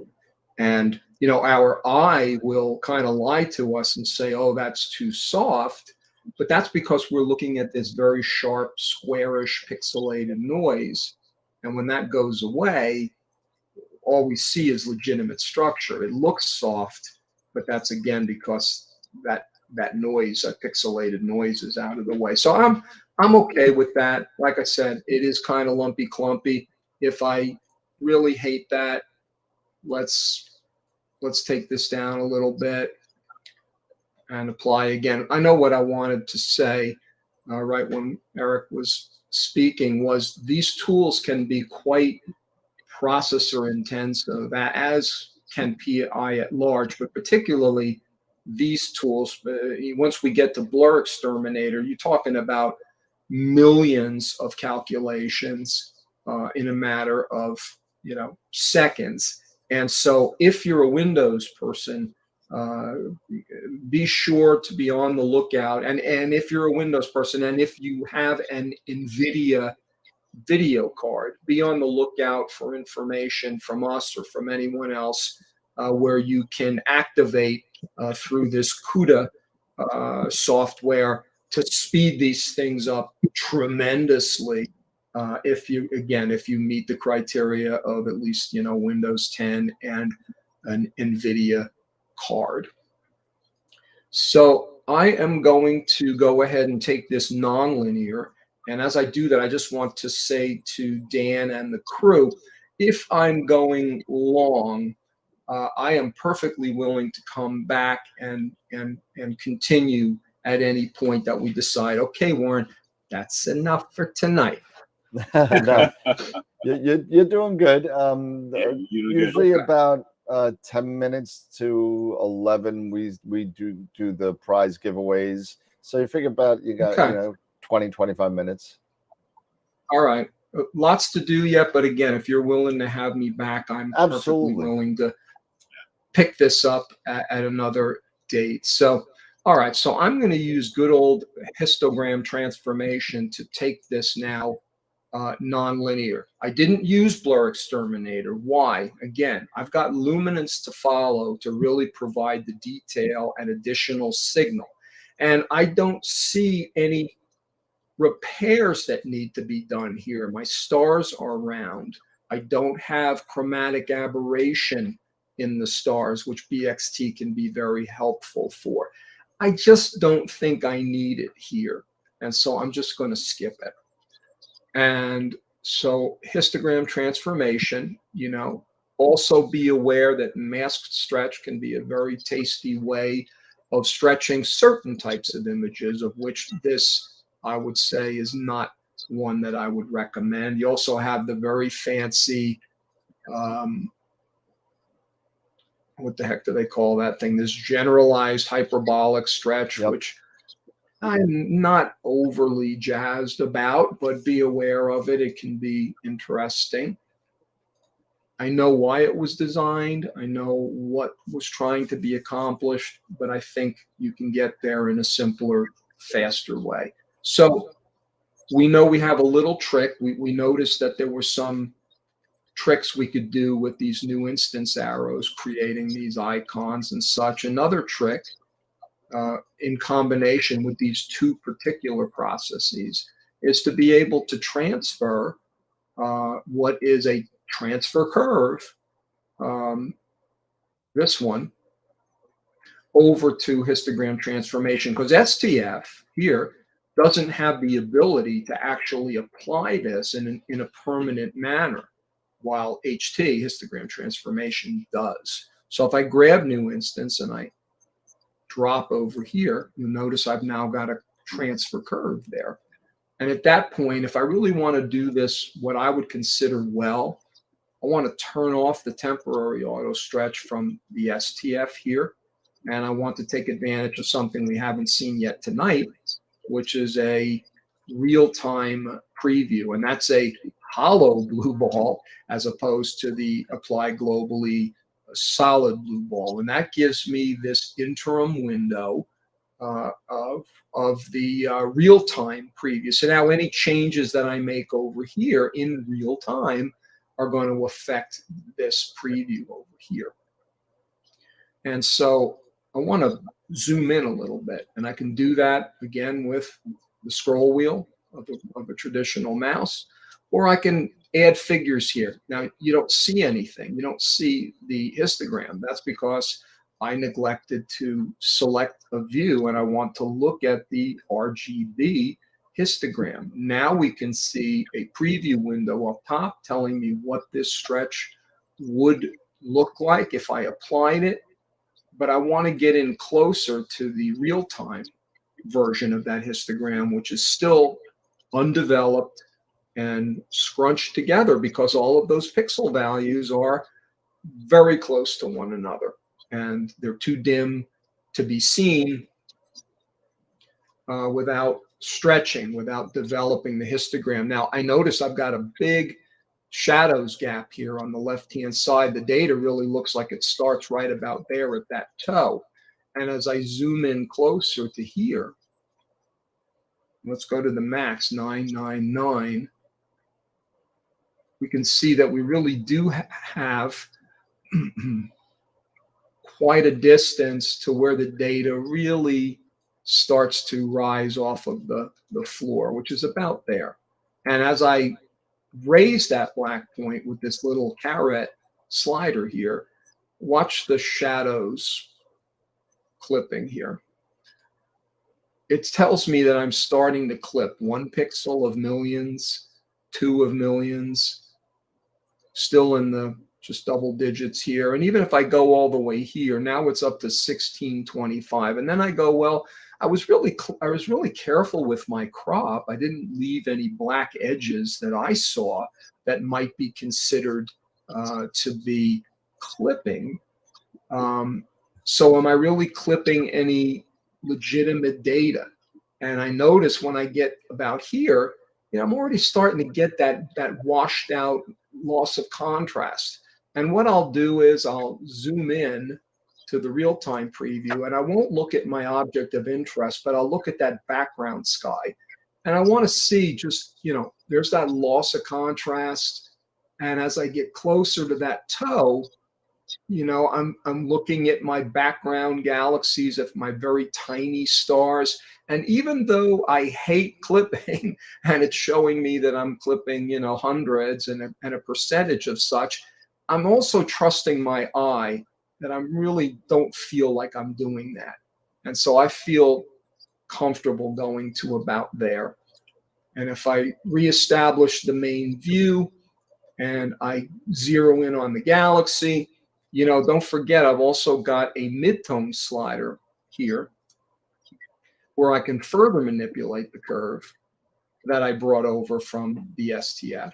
A little trick I like to do sometimes is highlight and copy Alt-C or a Control or Command-C and just store that original value just in case I want to paste it back in there again. But I'll experiment brightening up, look at what it's doing to my galaxy and my tail. And remember, the luminance is really going to drive the overall brightness of this image. So I don't need to go all that hot here. Also, I'm going to look at what I'm doing to halos of stars and stuff. And I'd rather understretch and stretch subsequently than not. And so this is color, and it really is going to mostly provide just that. So I'm pretty good right about there. And so I'll close my real-time preview, and I will permanently now apply that stretch and reset the tool. You'll see this is the new position of the histogram. There are these bright vertical lines in the graph. And you'll notice if you look really close that there is a dimmer vertical line in between those. And more times than not, your peaks are going to sit somewhere in the middle of the left edge and that first bright one along that dim one. Maybe not exactly there, but somewhere in that range. Ron likes to look for a 10% increase. He's more of a numbers guy. I'm more of a fly by the seat of my pants guy. And I'm also looking for how do my peaks look? And in this case, they are beautifully aligned, red, green, blue. And so that would be apropos of this image. Maybe not if it was a very hydrogen alpha rich nebula. That red might be a little bit more advanced, but in this case, it's a broadband, it's a galaxy. That's great. That's a great lineup there. So I'm happy with that. And what I'm going to do before I forget is save our project, just overwrite what we've already done. Any pressing questions, I guess I could take here. Otherwise, I'm just going to keep moving on. So it's saving all of the images, all of the previews, anything we've done in here.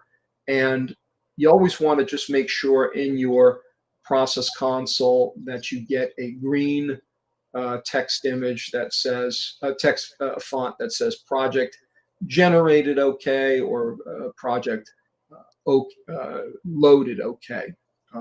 Just make sure. So there we are with our chrominance. And I'm going to tuck this here, and I'm going to open our luminance.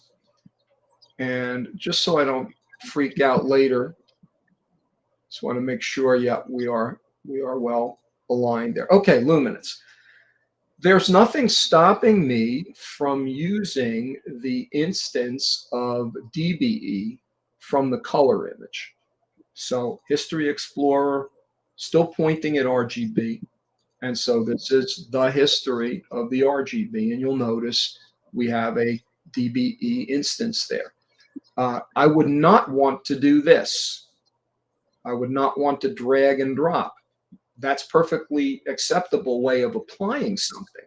But in this case, this has the statistics of a trichromic color image. And so we don't want those values. We just want the position of the samples. So rather than drag and dropping, I double clicked and I reopened that instance of DBE. And as you can see, it's the sample points that we dealt with before.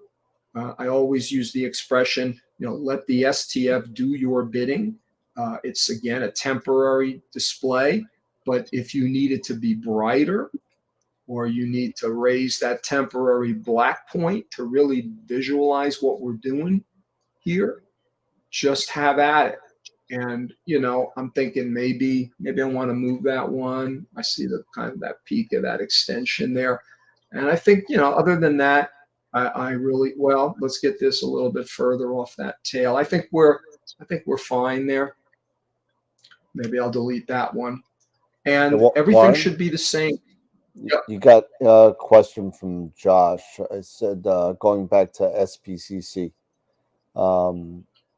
is there an optimal spot of when to run SPCC?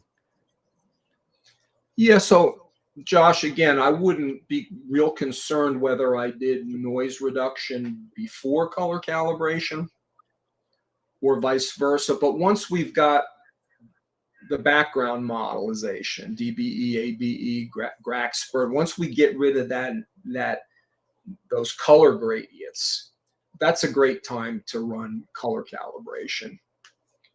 And again, it wouldn't hurt anything if you did DBE, ABE, whatever, then noise reduction, and then color calibration. Okay. All right, so DBE back in place again, and we are going to apply that. We've got now a background model. We should observe, well, it's not as easy. I was going to say, well, you can see there is that light fall off at the bottom there. Not sure if that's electronic in this case or optical, but you've got that dark band in there. And I'm going to close DBE. I'm going to put a new stretch on that and put a boosted auto stretch on. And I think we can say that that's really eliminated that dark band of fall off under there. I think we're pretty nice and even there. Okay, so in some senses, luminance is easier because it's a single channel, and we don't have to deal with any color issues. So I'm going to move right to Blur Exterminator. And Blur Exterminator is an advanced deconvolution.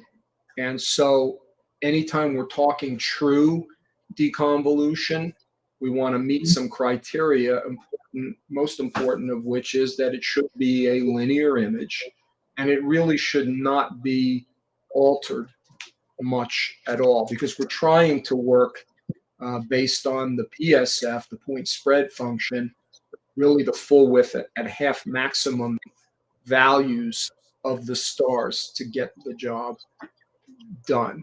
So BXT is one of the more expensive plugins by RC Astro, Russ Croman. If you don't own any of his plugins, I think it's about $99. There's a discount if you already own one, that you get discounts on any of the other plugins. But again, this has been trained on tons of data at different resolutions, different samplings. It has been trained in the presence of noise. So let it be a noisy image. Don't noise reduce before you apply deconvolution. And unlike the fixed, rigid PSF that would be established by traditional deconvolution, this is literally looking at every star and every object in the field on an independent basis and optimizing it. So, for instance, if you've got out of round stars in a corner, it's going to act differently on those than the nice round ones on axis. And it's really something else. So you have separate stellar adjustment here. And he calls it sharpen stars, but again, with deconvolution, we don't really like to use the term sharpen, because it's not a sharpening tool in the way an edge sharpener is, like on sharp masking or something like that. It's restorative, right? It's restoration. It's removing atmospheric blurring, which of course the end result is it looks sharper, right? But it's a restoration of trying to get rid of the atmospheric blurring over the course of the exposure. So if I take a real quick sample of just stars, I just want to show you my default is 0.08, and typically I am not adjusting halos, not making them smaller or larger. I like halos, they hold color, but they can be excessive depending on the optical system or the conditions they were taken in. You may well want to shrink them or perhaps expand them. But just let's watch real quickly on that sample. You should be able to see, just a bit of tightening. You'll notice, even though I haven't addressed the PSF, I'm using an automatic PSF. Some of the background galaxies are really appearing for the first time. And so just a mild, nice stellar enhancement. So I'm going to delete that. So we can use the auto PSF, but we're told that we really should use a manual PSF. And whereas you have three different ways to determine that. You can use the full width at half maximum eccentricity script. You can use dynamic PSF, or if you have the Hartmut-Bornemann scripts, you can use his PSF image script. But that's not part of the general release. You have to get that. But I have found recently, and based on a statement that Russ made, that nothing works better, in my opinion, than dynamic PSF. And you can use it in a simple way. You can use it on an on-axis star, particularly if you do have some coma or some eccentricity or distortion as you move out from the on-axis of the field. But if I were to click that star, I quickly look at the amplitude of it, and it's not saturated. That would be 1.0, or if it was really close to saturated, it would be 0.9 and change, but that's a 0.7. That's a great star. I could even try something smaller and dimmer here. Come on. And that's a 0.6. But what I'm really looking for here is what is the full width at half max, and it's right about 3.8 to 4. So why don't we look based on this, the y-axis here? Why don't we use 3.8 why don't we use 3.8? Okay. So and that, by the way, as you notice, that's another dynamic process. So I uncheck automatic and I use a manual PSF input at 3.8. And right now I'm at 0.75. These options down here, it's interesting. Go ahead and read the pop-ups. They're what I would call convenience features, but not typically necessary to engage. This is going to do what we want it to do. It's going to sharpen, again, quote unquote, sharpen. It's going to remove blurring at 2 different stages, stars and the non-stellar adjustments, which of course in this case would be our galaxy. So we saw what the stars were going to look like. Why don't we take a preview here of the galaxy, and I'm again going to make the STF do my bidding. I'm going to dim that down, the midtone, so I can see more of what's happening. And all of the artifact that frustrated us about the standard Pixinsight deconvolution, which was much trickier, much harder to use, was prone to some artifact, required 2 different types of masks to be done properly. That's all gone for us, and we would highly recommend for you too. That's all gone because this does a fantastic job by itself. Now, I neglected to mention you do have a real-time preview available here as well. And so we could actually take a real-time preview of that preview. And you can see some fantastic, and look at that edge on, everybody. Look at that edge on galaxy there. Let me move into that and into that. And let's see before, after. Before and after. And something that the standard deconvolution never did for me is any enhancement of dark structure. Whether you used a mask or not, you just couldn't get that stuff to do anything. You would get what we described as a wormy over-exaggeration of the highlights. And that was really all you got for a lot of work with deconvolution. And, you know, by Juan's admission, it was a 12-year-old algorithm. It really should have been revisited, sorry, but it hadn't been. And for those of us, myself, who love high-resolution galaxies and such, it was just critical to have better deconvolution, and I don't need to now go between maxim DL, converting to fits, and coming back into PI.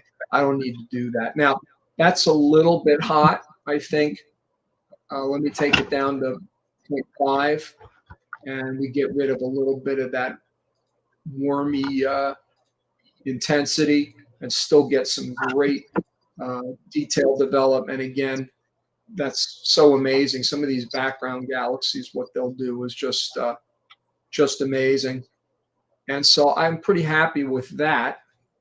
And so I'll close the real-time preview and I'll delete that. And we'll Warren, apply. you got one more question here from Billy's Astro. Yes. What does changing the AI version do for Blur Exterminator? Do you know? This. So anytime, so it initially when you purchased and installed, you would select the AI that downloaded into the PI program files. But it seemed that Russ made a change because in the repositories, we now have the specific products, Blur, Noise, and Star Exterminator. And so it seems to me, and I think I'm correct in that we don't have to do this anymore. It just updates with the latest and greatest training that Russell has done. When you open PI and you see, hey, there's an update to Blur Exterminator, because you have that URL listed, it just automatically updates with the latest and greatest AI. And we would want that, right? Because it's further refining of the data. If I say, hey, hey, Russ, I noticed on this data that this is doing this or that, he's perfectly open to additional training. So that should answer that question, right? Yeah, I think so. All right, so I'm gonna apply this. And again, no masks. It's trained in the presence of noise. So it says, hey, I know what's noise. I know what's stronger signal. I'm ignoring that. And I'm moving right to the good stuff. I'm going to do a separate adjustment to the stars than I do to the galaxy. And there you go. So great result. And following that, I'm going to want to do noise exterminator. And I'm thinking that'd be a good place to stop if you do, Dan, but let me do this and you can think about that. And I'm returning here. Now this is, kind of what I call the money shot, right? Luminance, really, luminance provides the detail, the overall brightness, and all of that good stuff. So it's more important for me to spend time here making sure that I'm getting the best result of noise reduction that I can. We could, and you notice Noise Exterminator does not have a real-time preview, so we're going to have to work with standard previews. And again, I'll take lots of background noisy sky, some dim, somewhat noisy extensions in the arm, and some really good signal in the core. And I might adjust that a little bit. And this is going to be full on. And now I do have the detail up because I'd like to have a little bit of unsharp masking, noise aware, sharpening there. So again, brilliant, right?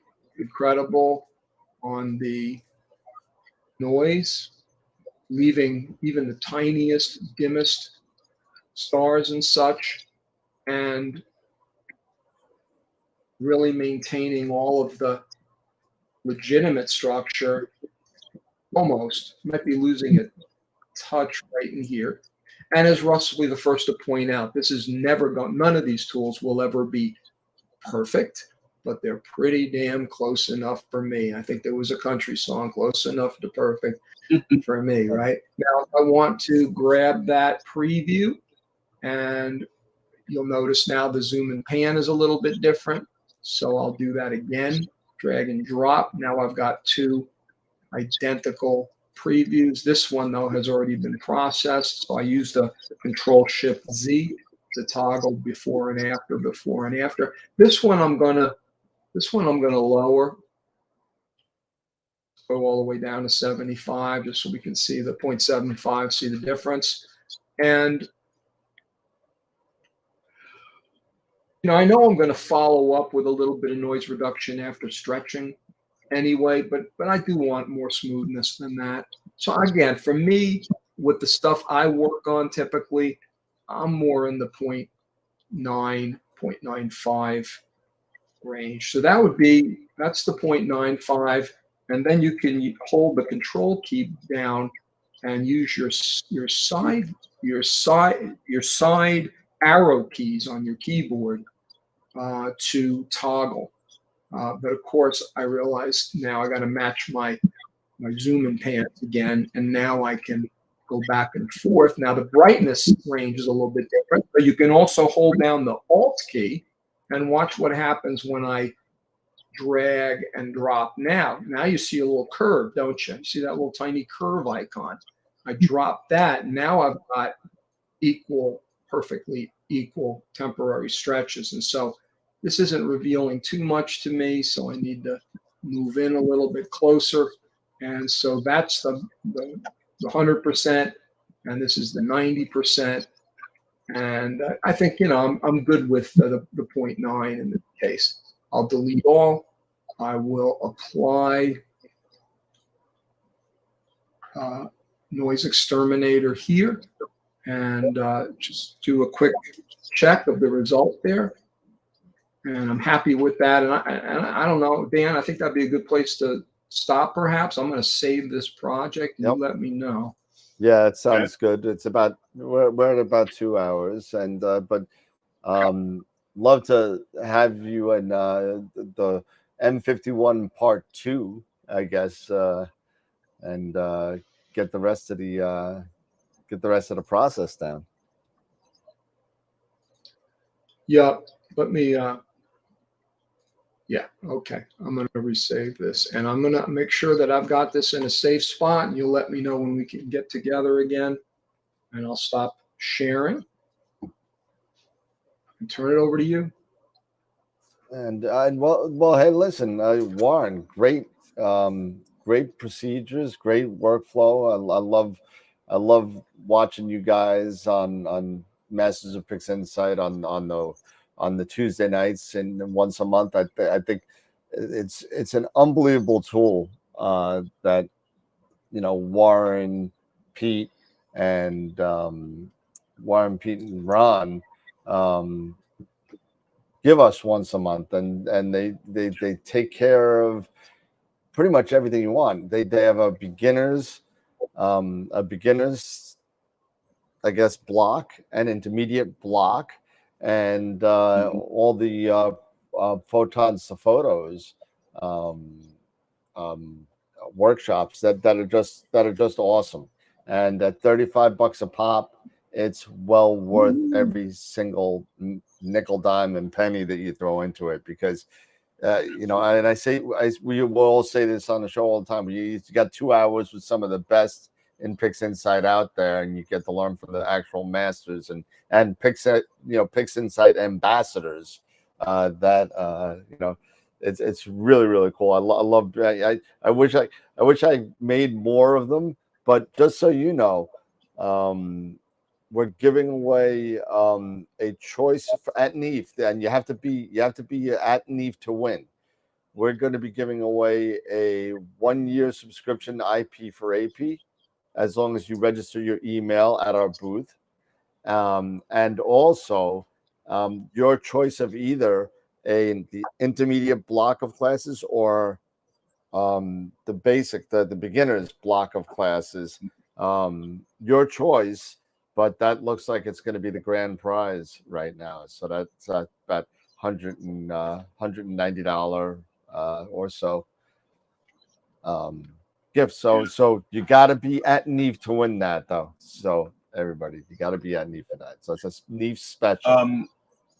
Yeah, real quick, Warren, there was another question that I want to make sure we don't miss it before the end of the show, from Mike Astro asking, do you ever stretch your stars separately? There are times where I'll, not really separately, but there will be times where I'll do that initial stretch and then maybe remove the stars at that point, because I really want to push the rest of the stuff without bringing the intensity of the stars up anymore. So if that's kind of where we're going with that, yeah, sometimes I do. Nice.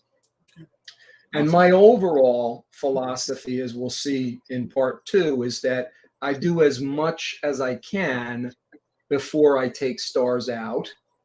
And I don't always feel compelled to, because I know how to make, for instance, star masks and masks. And sometimes I'm like, do I need to remove the stars?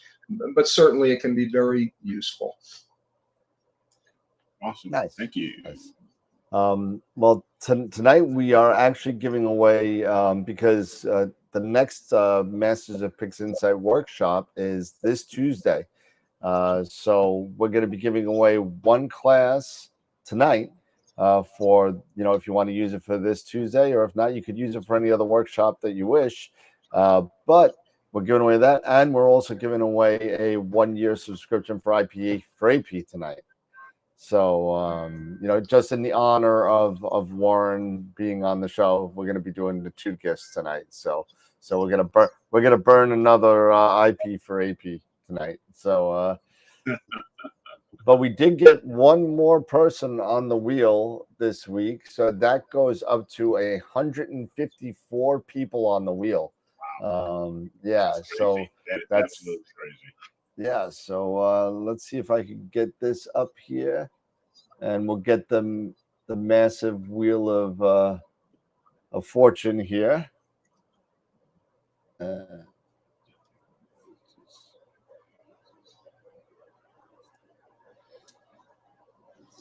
It's not showing my display too wide. Let's see here. I'll do it this way. All right. We have 29 people watching. We got 29 thumbs up. So thank you guys. Really appreciate that. We had up to on YouTube. We had up to 45, I think, at one point. Yeah. But here we go. So here is the wheel of fortune, I guess.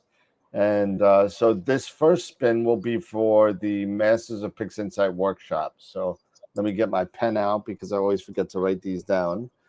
And then I got to watch the show again. I see a few of our clients. Oh, yeah. There's a lot of people on there. A few. Yeah, there's a bunch that I don't know, but that's good. That's good. All right, so here we go. Ready? First one for the first Masters of Pixinsight.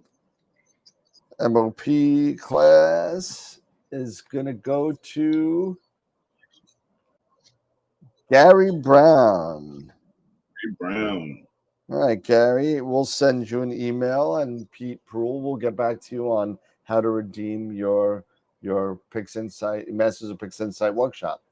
So there we go. Congratulations, Gary. All right, and this one is for the IP4AP 1 year. Here we go. Ready? And I know MX Quattro is itching to see if he wins something. He's been trying to win for 2 years. So let's see.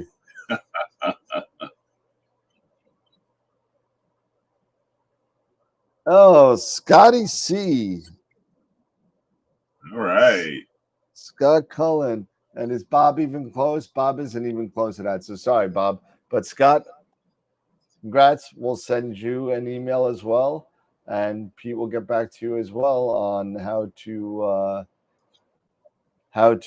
redeem your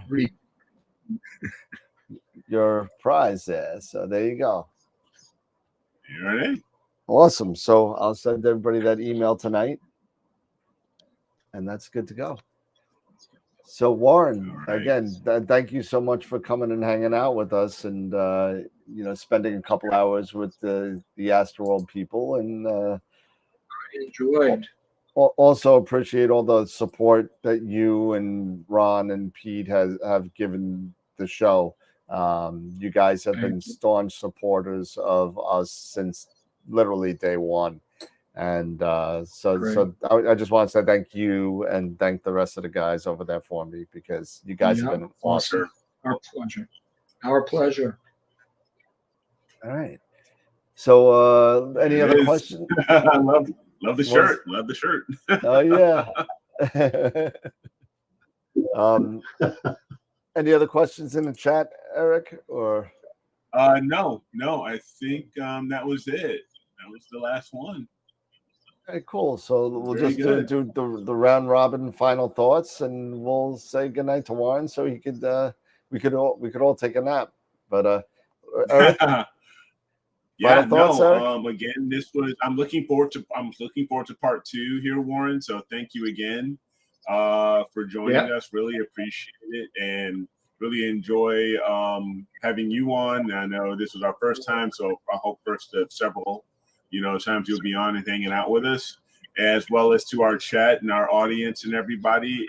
We really appreciate your support and what you're doing for us, showing your support. And again, if you like what we have been doing here, you like presentations like Warren's, and appreciate what we're trying to get done here for AstroWorld TV, don't forget to click that thumbs up, give us a like in Facebook, subscribe to our channel, and don't forget to ring that bell so you can get notified when we got new videos and everything coming out. And again, can't wait to see everybody coming next week when we head over to NEAF. And yeah, that's really all I got. So yeah. Pete? Well, my sentiments exactly, Eric. I think Eric speaks for both of us. Warren, a pleasure, and looking forward to part 2. Yeah, me too. Been great. Thank you. Warren, you got any final thoughts to the masses? Final thoughts. You do one of these, Karnak. The answer is 42. It's 42, everybody. That's the answer. Yeah, and the question is, what do you get when you multiply 6 by 9? Yeah, exactly. Clear skies, clear and dark skies. I think that one's 54. Don't tell that to me. Tell it to Douglas Adams. Don't, that's,